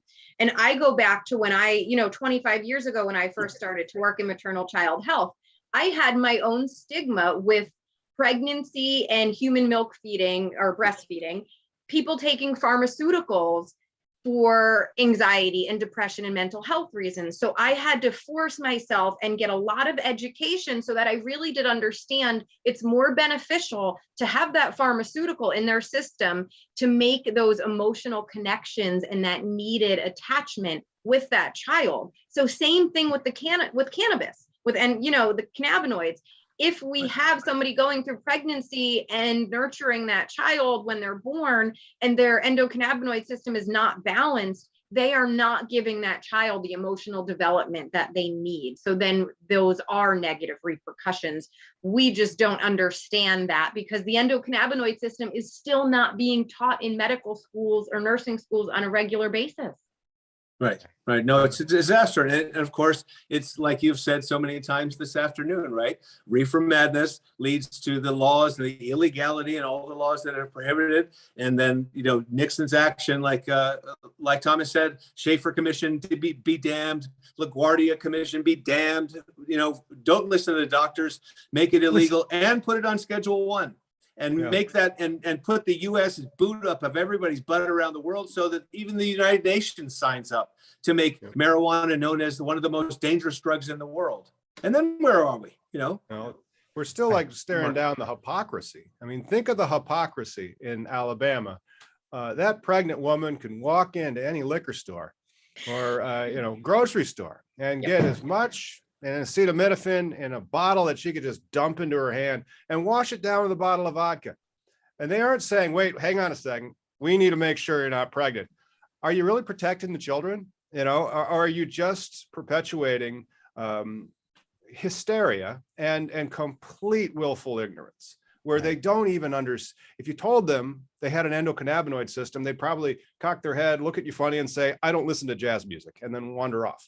But this collective, and it's collective in one particular area, and willful ignorance has been dictating our policies at a federal level for decades.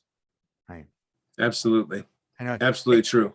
I just want to read a comment that I've been trying to work in here from the chat room from Penny. CNN is garbage. That's one.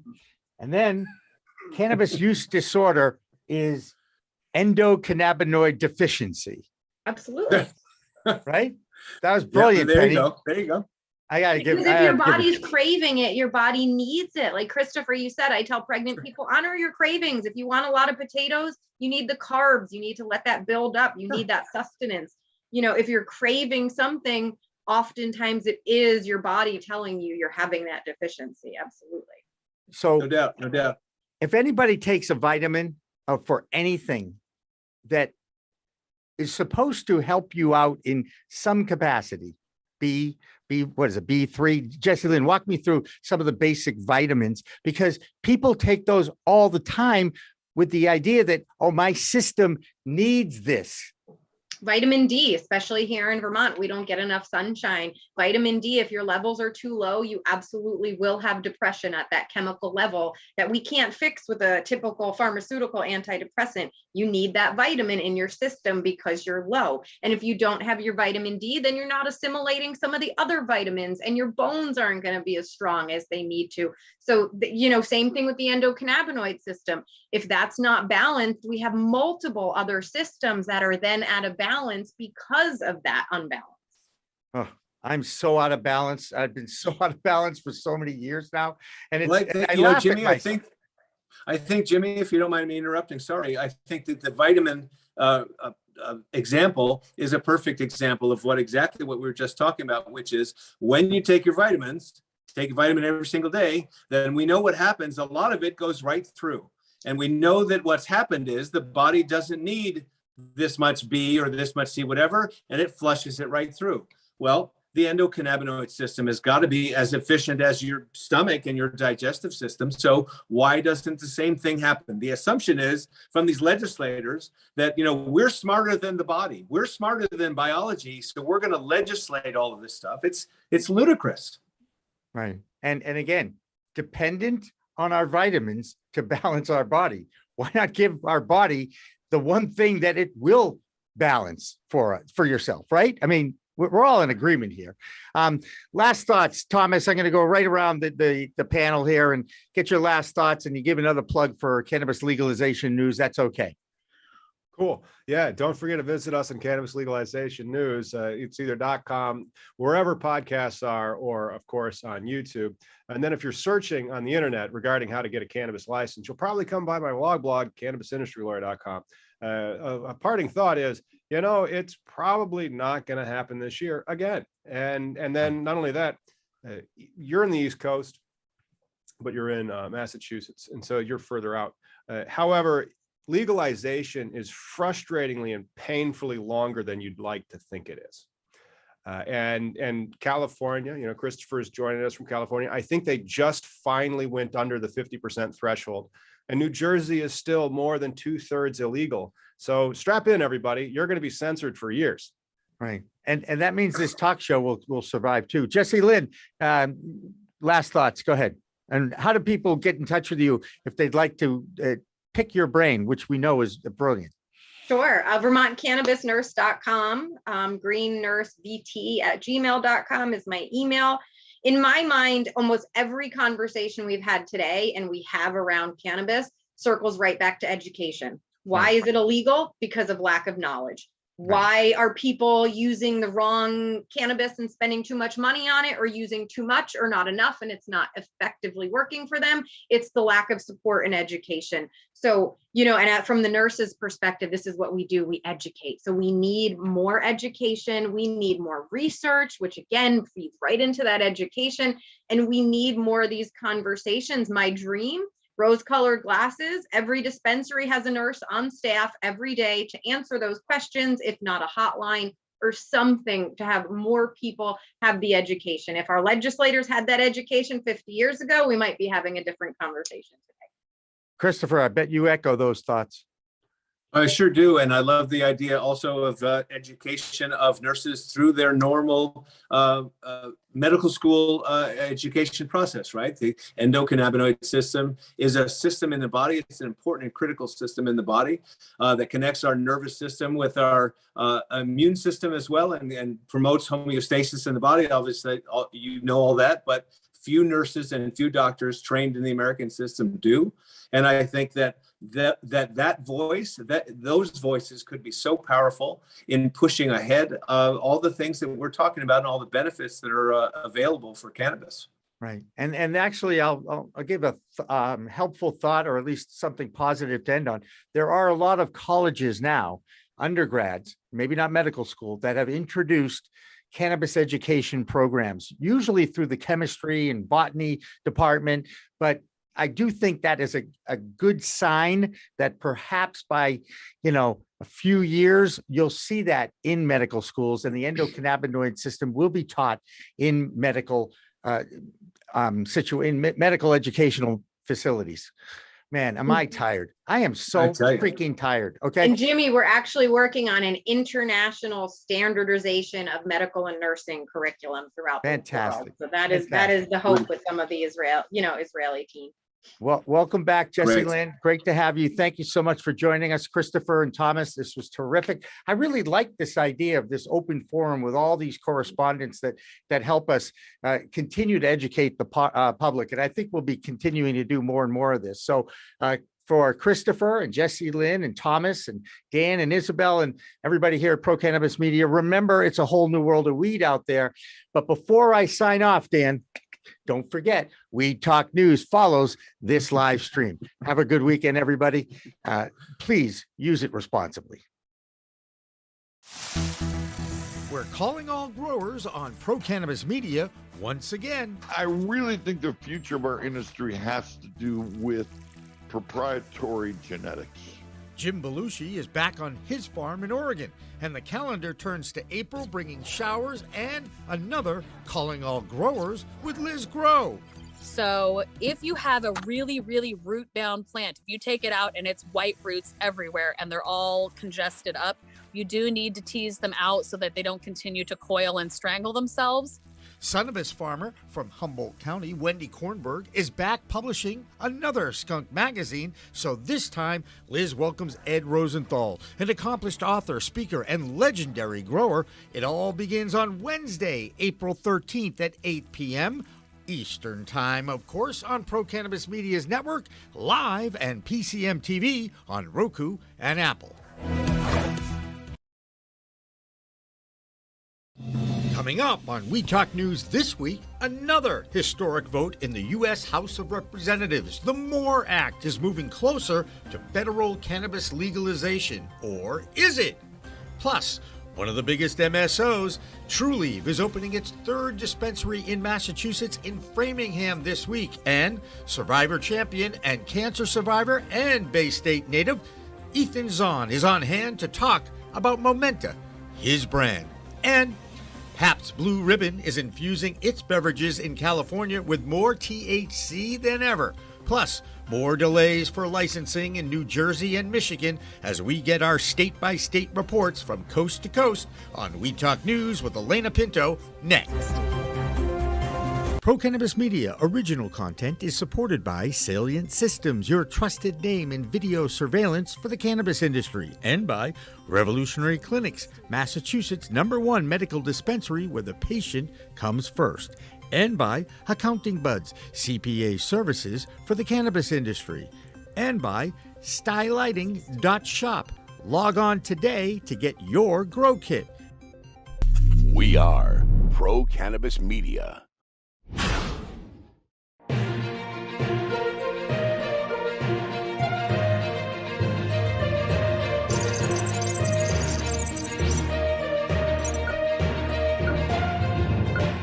Hi, everyone. Welcome to We Talk News. I'm Elena Pinto reporting for Pro Cannabis Media.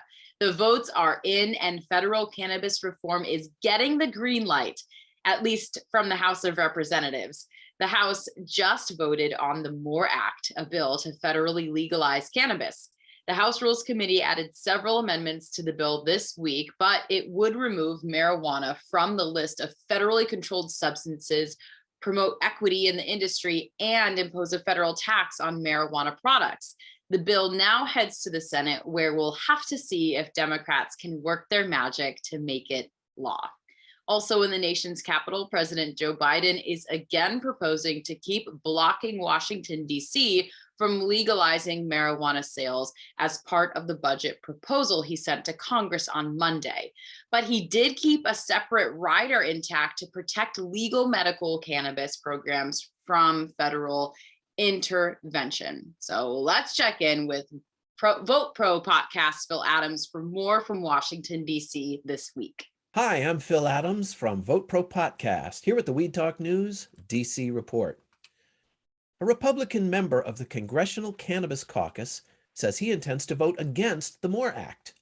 Though a strong advocate for ending the federal prohibition on cannabis, Representative Dave Joyce of Ohio told his colleagues in a letter this week why he does not support the cannabis reform bill as it's been drafted. Among several reasons for opposing the bill, Joyce said, quote, "Any effort on cannabis reform must have substantial bipartisan support." He asserted that the MORE Act in its current form would not garner that kind of support. Joyce cited the lack of a responsible regulatory framework, as well as the wording of certain equity provisions of the bill, as reasons why many of his GOP colleagues would not be on board. He remains willing, however, to work with leadership to refine the bill. $8.1 billion. That's how much additional tax revenue the federal government would collect over the next decade with implementation of the MORE Act, according to the Congressional Budget Office. The CBO issued its costing report as the House begins floor debate this week on the Marijuana Opportunity Reinvestment and Expungement Act. In addition to a strong positive impact on federal revenues, the report also estimates a cost savings of about $800 million from reduced incarcerations for federal cannabis offenses. On the spending side, the MORE Act would require about $344 million in additional spending for federal benefits to restore the rights of those who have been criminalized for using cannabis. While one Capitol Hill office is estimating the benefits of ending the federal cannabis prohibition, another is enumerating the problems created by maintaining it. A report issued this week by the Congressional Research Service says the Schedule I status means people can still be federally prosecuted for cannabis, which gives rise to a host of other issues. Universities, for example, risk losing federal funding by allowing cannabis research at their facilities. Many financial institutions remain reluctant to openly serve cannabis businesses, and an individual's eligibility for such things as housing and food assistance, visas, gun ownership, and employment are also at risk. Referencing the options available for addressing these issues, the CRS notes, quote, Congress and the administration have the ability to alter marijuana's status as a Schedule I substance. That's the Weed Talk News DC report for this week. I'm Phil Adams from Vote Pro Podcast. While the federal government may be dragging its feet on banking reform, the lawmakers of Pennsylvania aren't waiting any longer. This week, a Pennsylvania Senate Banking and Insurance Committee unanimously approved a bipartisan bill to safeguard banks and insurers against being penalized by state regulators for working with state legal medical marijuana businesses. Claudia Post has a closer look in this week's Pennsylvania Report. I'm Claudia Post from Scarlet Express, and I'm here in the Keystone State, Pennsylvania, reporting for Weed Talk News. A Pennsylvania bill meant to promote research into the therapeutic potential of psilocybin mushrooms for certain mental health conditions may be in jeopardy. A key House committee member has shifted course due to an overdose death in her district, allegedly involving magic mushrooms. Of course, she didn't inform herself about anything about the mushrooms because mushrooms have a very low toxicity rate. Secondly, the bill would not legalize psilocybin. A growing body of research suggests that psilocybin administered in controlled settings may be the most efficacious tool to combat the mental health crisis. Congressional lawmakers on both sides of the aisle are already filing proposed amendments to laws that would federally legalize marijuana. The Marijuana Opportunity Reinvestment and Expungement Act, otherwise known as the MORE Act, passed the House in 2020, but did not advance to the Senate. Leadership confirmed last week that the House would hold a vote again on this measure. Here in Pennsylvania, Connor Lamb, who is positioning himself to run for governor, is a representative in the Congress. He is suggesting several changes. The first would require the National Institute of Occupational Safety and Health to conduct a study on the impact of the legalization of recreational cannabis in the workplace. The second would mandate that the Secretary of Education conduct a study on how it affects schools and school-age children. And the third would maintain enhanced federal penalties for distributing more than legally permitted. I'm very confused by this because rec is legal in so many other places. Why in Pennsylvania do we always have to reinvent the wheel? Meanwhile, advocates and stakeholders are eagerly awaiting the formal introduction of the separate Senate legalization bill. The Pennsylvania Senate Committee approved a bipartisan bill to safeguard banks and insurers against being penalized by state regulators because they are working with illegal medical marijuana businesses. While there's federal guidance in place for banks and insurers that choose to work with legal cannabis businesses, they are not immunized by federal law because, of course, we all know it remains a federally controlled substance, which puts banks and other regulators, insurers in jeopardy. The situation that has many financial institutions reluctant to take on clients in our industry. Of course, as we see, it is being discussed, and which is a great thing. That's a wrap from Pennsylvania. I'm Claudia Post from Scarlet Express, and I'll be back next week to talk about what's hot and what's not in Pennsylvania. So from We Talk News, have a fabulous week. MSO Trulieve is getting ready to open its third shop in Massachusetts with some fanfare for its unveiling too. The company is partnering with Survivor Africa winner and cancer survivor Ethan Zahn to help open the new dispensary in Framingham, which promises customers the feel of an Apple store with a hint of Willy Wonka's chocolate factory. So that should be fun. Ron Marshall-C has more in this week's Massachusetts Report. I'm Ron Marshall-C with the Massachusetts Cannabis Report for Weed Talk News. The Auto Mile on Route 1 in Norwood is known for the amazing stretch of car dealerships all along the route, with over 10 within a mile or so. The Marijuana Mile in Framingham is known for having 3 dispensaries within a mile, including Nova Farms and Sunnyside. In fact, there are 7 dispensaries along the same route, just a little further apart. Both Ready in Newton and Comcan in Southborough are part of this cannabis route. However, when it comes to the actual Marijuana Mile, there will soon be a 4th dispensary added to the area, with Trulieve opening their 3rd location in Massachusetts. Their Framingham showroom will offer a fresh, spacious, contemporary look with elegant finishes.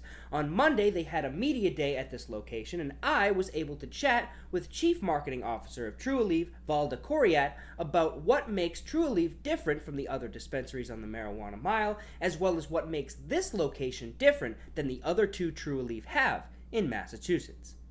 I'm sure everyone here is really trying to make sure that we, cater to the consumer base that's here. But Trulieve certainly has a 100% return policy, and making sure that what we have in terms of a product assortment really does meet the full spectrum of customer that's out there and needs that they have. Our Framingham location is an elevated experience. This is not just, you pop in and, order a product. I mean, you come here when you want to really feel the experience of cannabis, to learn a little something as well. So if you're looking for a really curated, unique experience, then you come to Trulieve. This new location is updated so that customers can truly browse and have an interactive experience with the cannabis products they are looking to buy. The entire Trulieve team is just waiting for the commence operations notice from the state's Cannabis Control Commission before it can begin serving customers in Framingham, but it expects to have its grand opening in the coming days. That's this week's Massachusetts Cannabis Report. For Weed Talk News, I'm Ron Marshall-C. Bay State Cannabis Report is supported by Holyoke Cannabis, Holyoke's finest cannabis recreational experience.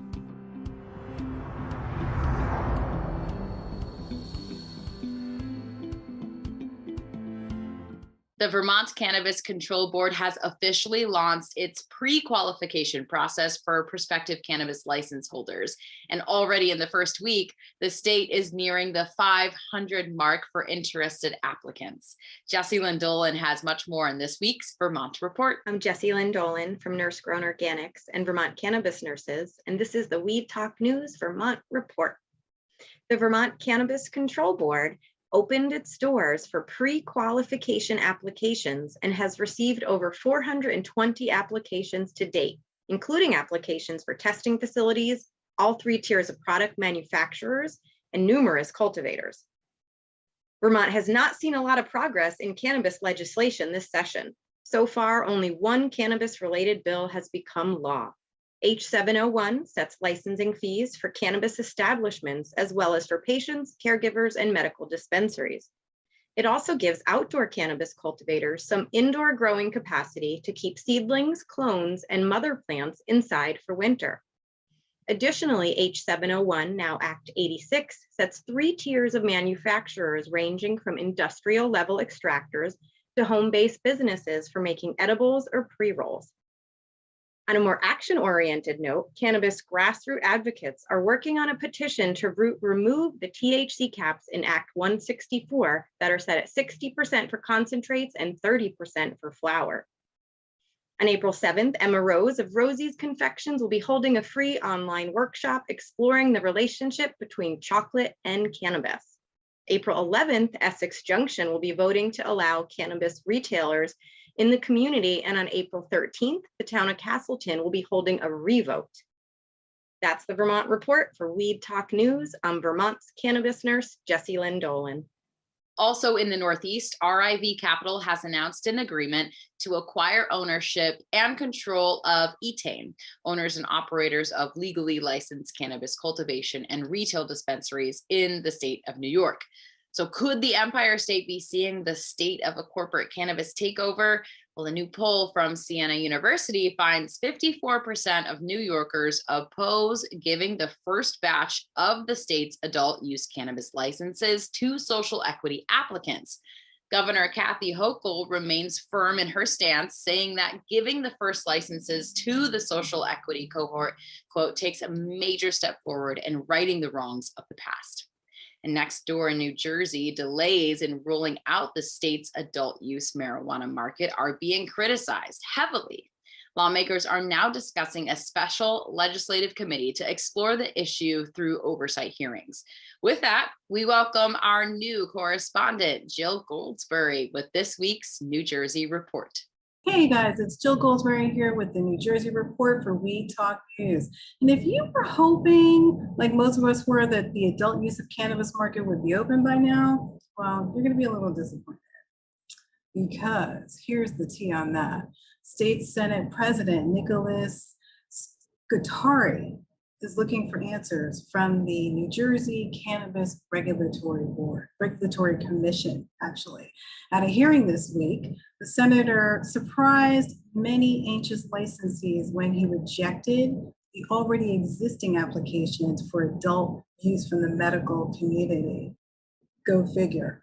Well, and to make matters worse, the Cannabis Commission announced this week that the state is actually lacking 100,000 pounds of marijuana that was expected to fill the shelves of the medical and adult use market. So Senator Scutari has called for another hearing on the shortage for April 11th. We'll be reporting on that April 12th, guaranteed. And the Cannabis Regulatory Commission did not respond to emails seeking clarity on why 100,000 pounds of marijuana is missing. Well, okay, not missing, there's a shortage, but you guys get what I'm saying. So Governor Phil Murphy is currently hoping that this will be resolved very soon and it will be ready for the April launch. But if not, we're gonna miss that. We're gonna miss that due date here in New Jersey, and it looks like that's what's going to happen. So as of now, that's the news. We're waiting. There are delays, and that's what's happening in the New Jersey Cannabis Report for Weed Talk News. And I'm Jill Goldsberry.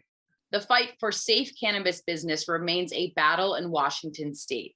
One company says employing armed security guards and installing a man-trap door system at each shop have now become necessities to ward off violent thieves.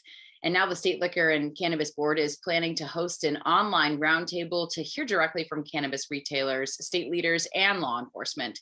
Josh Kincaid takes a closer look in this week's Washington State Report. I'm Josh Kincaid from the Talking Hedge with the Washington State Cannabis Report for Weed Talk News.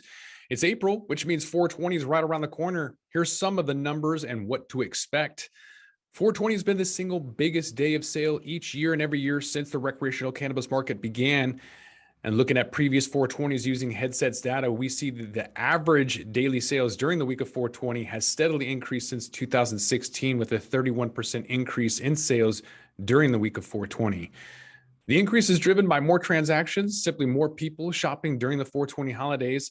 For example, total basket volume in Canada increased last year by 52% on 420 and 86% in the US compared to the previous 4 weeks.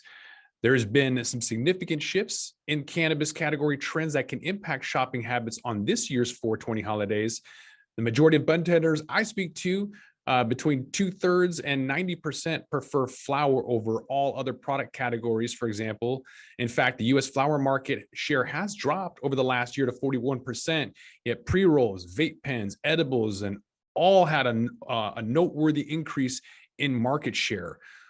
So let us know what your favorite way is to consume. Let us know in the comments. But with that, we're gonna have to roll up this Washington State Cannabis Report. I'm Josh Kincaid from the Talking Hedge, reporting for Weed Talk News. Don't forget to like, share, and subscribe, or don't, and I'm out. At least one California city is looking to possibly ease rules on consumption. San Francisco has established new procedures for the Office of Cannabis to issue permits authorizing cannabis sales or consumption, or both, in connection with temporary events in the city. For more happening in the Golden State this week, Christopher Smith has our California report. Greetings from the most excellent left coast. This is the California Roundup for Weed Talk News. If you have a cannabis company in California, I hope you've got your licensing paperwork in order, because March 31st, or yesterday, was the deadline for retailers, distributors, manufacturers, delivery operations, and most cultivators to either have a provisional license or their annual license in place. There's an exception for small-scale growers with less than 22,000 square feet of canopy and some social equity licensees. The deadline's the first of several facing the legal California marijuana industry, as provisional licenses are going to be phased out over the next few years. Now, if you're cool, you can listen to this next story. If you're cool enough to enjoy a cold PBR in a can, that is. And if you don't know what I'm talking about, ask Jimmy Young. He's cool enough to tell you. PBR stands for Pabst Blue Ribbon, the old school blue collar brand that's made a huge comeback in the last couple of years. Pabst is now so cool, it's opening up a cool new venture called Pabst Labs.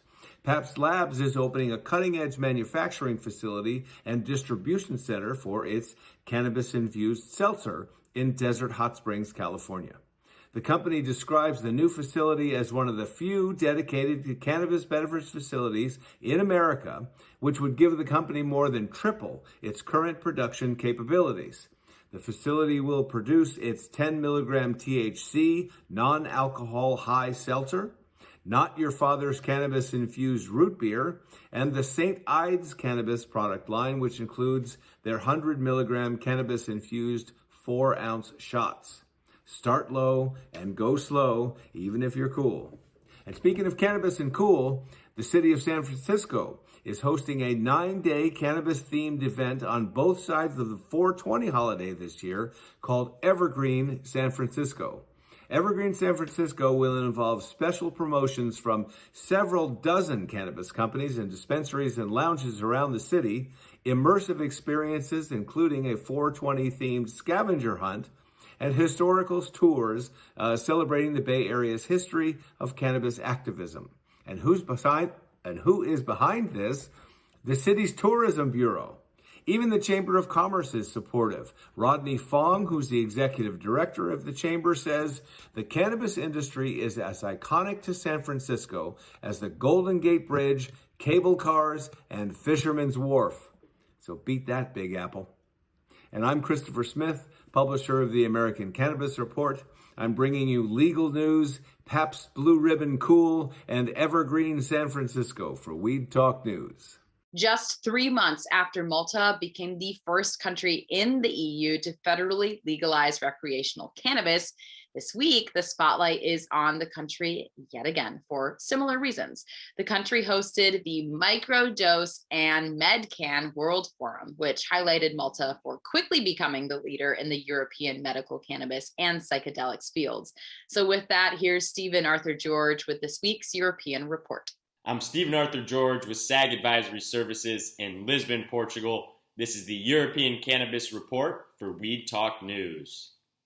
Europe to add 100,000 more medical cannabis patients in 2022.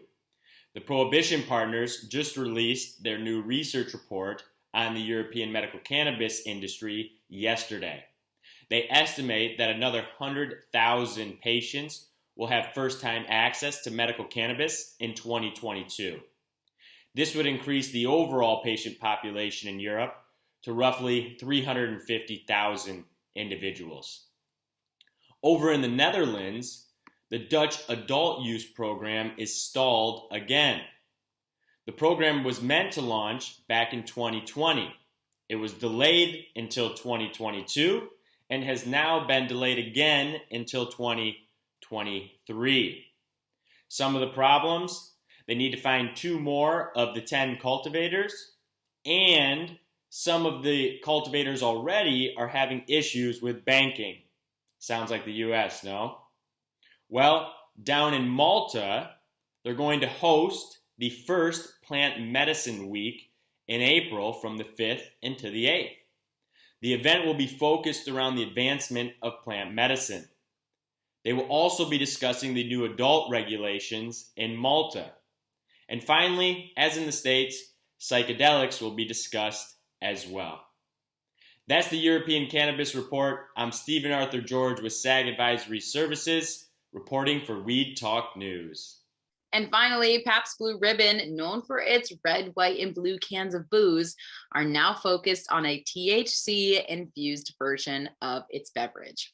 Pabst Labs shook up the cannabis beverage space last fall when it debuted Pabst Blue Ribbon High Seltzer. Well, now the company is springing another surprise on its customers with the announcement of its new line of 10 milligram seltzers coming in flavors like the company's original lemon, strawberry kiwi, raspberry, and mango, all coming just in time for the summer. So while PBR may be the underdog of beer, it looks like they could be flying high in this industry. After all, it's a whole new world of weed out there, and remember to use it wisely. I'm Elena Pinto for Pro Cannabis Media, and we'll see you next time. Hi, my name's Tai Chang. I'm the president and founder of Aloha Green Apothecary in Hawaii. We're a vertically integrated medical cannabis company with 3 dispensaries, 1 extraction lab, and 1 cultivation center near the North Shore of Oahu.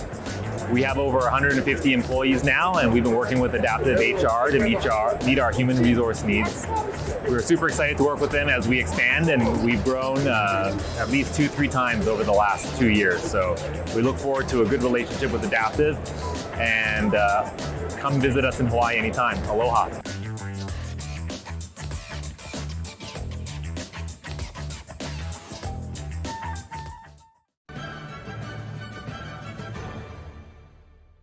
Weed Talk and In the Weeds are 2 productions of Pro Cannabis Media supported by Revolutionary Clinics, one of the top medical cannabis dispensaries in the Massachusetts area, now with 3 locations in Greater Boston, 2 in Cambridge and 1 on Broadway in Somerville. Rev Clinics has a patient-first mission. They will customize your needs as a medical patient with the proper titration and combination of strains, flavors, and products. Rev Clinics, where the patient comes first.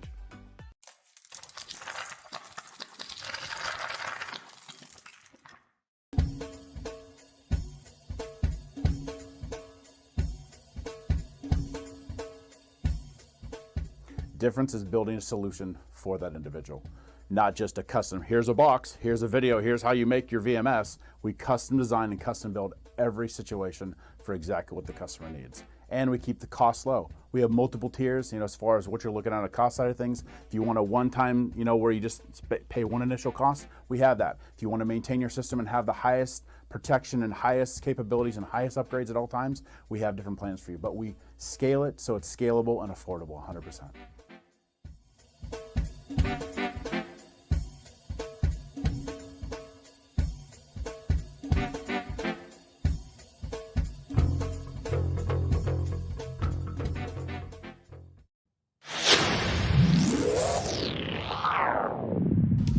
Hey, you want to grow your own plants? Check out Style Lighting's Grow Kit. It has everything you need to become an expert home grower and bring the power of the source. Style Lighting uses TCP's high-powered commercial LEDs that deliver twice the output in the market. The Grow Kit has a grow bag, a timer, chains to hang the light, and of course the best in the business lighting system by TCP. Check out stylelighting.shop for more information.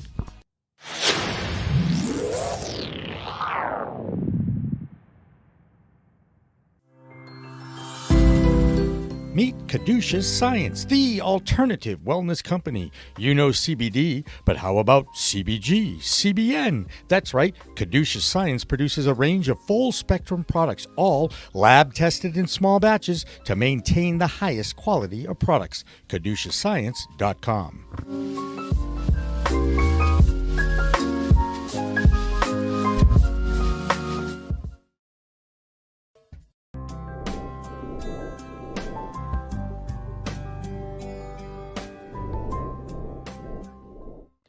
Cannabis Media programming is available live and on demand on our Facebook page at Pro Canna Media, on Instagram at Pro Cannabis Media, on LinkedIn also at Pro Cannabis Media, on YouTube and YouTube Live on Pro Cannabis Media, Twitter at Pro Canna Media, and on twitch.tv/Pro Cannabis Media. So like, share, and subscribe to all of our content, newsletters, and shows live or on demand. We are Pro Cannabis Media. Bringing you the Florida Report from Weed Talk News, I'm Heather Allman from Cannabis Law Report. The week began with the Department of Agriculture Commissioner Nikki Fried's op-ed about legalization of recreational cannabis in Florida. But then the biggest news dropped. A trio of investors, including mega attorney John Morgan, filed a lawsuit against Parallel for securities fraud in what Morgan describes as a Ponzi scheme. But we also saw dispensary employee theft on Wednesday night and rumors of dosage caps. So it's been a busy week here in Florida. Let's dig a little bit deeper. First up is the lawsuit that's shaking up two Florida companies. John Morgan is well known by the Twitter handle Pot Daddy, and he put more than $7 million into the amendment that legalized medical cannabis in Florida in 2016. But last Friday, Morgan and two fellow investors filed a lawsuit against Parallel for a type of Ponzi scheme perpetrated by Parallel's former CEO, Bo Wrigley. Yes, heir to that Wrigley company we're all familiar with. The latest court documents in the privately owned Parallel Cannabis lawsuit, formerly Soterra Wellness, expose the issues surrounding the company's debt and its inability to pay those debts, causing defaults. The suit outlines a plan by Parallel's then CEO Bo Wrigley and his family fund called PE Fund to create a new level of debt that would jump ahead of the senior debt holders, and that money would then pay the debt owed by the company to avoid default. However, there were many problems with the plan. Regarding the super senior debt, the investors in the case, John and Ultima Morgan, TGHI LLC, and Prime Overseas Investment and Enterprises, along with TechView Investments Ltd., complained that in 2021, while Wrigley was preparing the company to go public with a special purpose acquisition corp called Ceres Acquisition Corp, it was actually having trouble paying its debts. The complaint says Wrigley did not wish to reveal that the company had missed its projections so badly that it could not pay a debt Wrigley had just secretly negotiated a few months earlier. This need for secrecy was exacerbated because he was simultaneously planning to refinance redacted of other debt, all the while trying to close a SPAC transaction so he could access the public markets to cash out his controlling stock interest. Wrigley wanted to create a new tier of super senior notes to be senior to their first lien senior notes, according to the lawsuit. The same collateral backing the investments put in would now be used to back that new debt. However, the investors did not give their approval to be pushed back down the line of repayment, and their approval is required. In addition, the collateral documents would need to be changed because current debt holders have covenants that state no more debt can be incurred. While the amount of debt Parallel has saddled with is consistently redacted, there are a couple of footnotes that show $18 million was owed to the former owner, Jake Bergman, as part of a confidential settlement the company could not afford. So, Parallel borrowed money from the PE Fund in June 2021 to pay off Jake Bergman. In 2019, Parallel did say that it had raised $300 million in private capital, but last year Forbes reported that the company had $348 million in debt. As far as junior note defaults, the case further states that Parallel failed to make its payments for the junior debt in September 2021, and investors weren't notified of the default within the required 5 days. They only heard the news during a call in November 2021, in which PE Fund claimed it had also just learned of the default. However, the machinations of PE fund during the summer, when it tried to create that super senior debt, showed that it did know it was in trouble and it was trying to create new sources of debt. The lawsuit further alleges that 8 defaults occurred during Wrigley's tenure at the company, including the default caused by PE fund and the June 2021 transaction. Wrigley resigned shortly after that fateful November call, but there's more. Parallel also issued a series of convertible promissory notes, or GH notes, between January and May of 2021 to a Wrigley-controlled investment vehicle, Green Health Endeavors. Investors say the company did not conduct any arm's-length negotiation for the financing terms of GH notes, nor did they explore any other financing options. While the GH notes were issued in January 2021, they were not approved by directors and shareholders. And Wrigley's own company, James Holmes, negotiated the terms of the GH notes on behalf of Green Health Endeavors while simultaneously sitting on the board and serving as an officer of the Parallel Company, in both roles reporting directly to Wrigley as his boss. This means the GH notes should never have been issued because they violated the terms of the agreement of the original note holders, and the company could not incur any more debt. So in sum, if the company went under, the holders of the super senior notes would have pushed out the other lenders on their way and been able to take over the company. In that sense, the scheme is a paradigmatic loan-to-own scheme developed by a corporate insider, who is not only the largest existing secured creditor, but also the controlling shareholder, to take a company at a fire sale, while leaving all the innocent third parties holding the bag without any recourse. Despite the inability to pay its debt or close the SPAC transaction to go public, Parallel continues to operate in several states. And Curaleaf is wrapped up in the suit as well because they agreed to buy Grassroots in Illinois. Along with that deal, the company noted 3 Illinois dispensary medical licenses and 6 adult use dispensary licenses owned by former affiliates of Grassroots, or the Illinois assets. These were sold to Parallel in April 2021. The transaction, however, is subject to regulatory approval, which it doesn't appear to have received. In a securities filing by Curaleaf, it states that under the terms of the transaction, the purchase price for the Illinois asset consists of a $100,000 base price to be paid $60,000 in cash and $40,000 in Parallel stock, plus earnouts payable up to 2023. But on February 25th, 2022 of this year, Curaleaf wrote in its annual report that it received correspondence from Parallel's attorneys indicating it will not be in a position to complete the acquisition of the Illinois assets due to lack of financing and seeking to terminate its agreement to purchase the Illinois assets. On their side, Curaleaf asserts that Parallel's actions have constituted material breaches of its agreement, and they are exploring recourse options. So needless to say, that Illinois deal with Parallel is off. But Curaleaf already has their hands full with our second story. On top of everything, 2 employees at the Curaleaf medical marijuana dispensary in Mount Dora, which is in Lake County, Florida, are accused of stealing pounds of product from the store over several months. Lake County deputies say the dispensary security manager initially received an anonymous tip that Danielle Eiler and Hector Valle Roman were stealing bags of flour from the store each night they worked by filling a machine, claiming it was clogged, emptying it, and keeping the product. The caller reported seeing both of the individuals posting pictures of the cannabis on Snapchat before walking out with it concealed on their person. Not very smart move there. In total, the deputies say the 2 stole approximately 49 bags of flour worth just under $50,000. Eiler admitted her guilt once confronted with video evidence and told investigators she sold it and shared a portion of the earnings with Valle Roman. Both now former employees were booked Monday on grand theft charges, and they've since been released on $5,000 bond each. And last but definitely not least, while THC percentage caps were proposed and failed in 2020 and 2021, and despite our agriculture commissioner, Nikki Fried, saying numerous things about caps setting the program back years, it appears that dosage caps are coming to the state sooner than expected, as in possibly going into effect starting next week. Interestingly enough, the state's Department of Health has a rider written into their budget yearly for emergency rulemaking, and they use it like a dictator.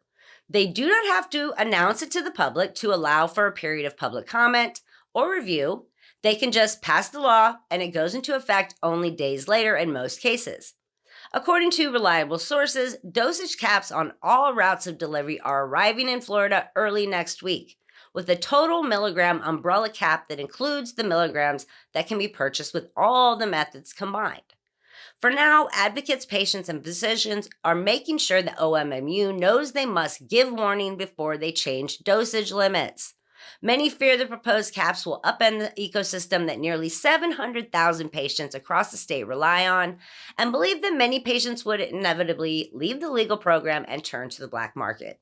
It looks like we're going to have to wait for the outcome of this new emergency rule until next week. That's a wrap for the Weed Talk News Florida Report. I'm Heather Allman from Cannabis Law Report. Have a great week ahead.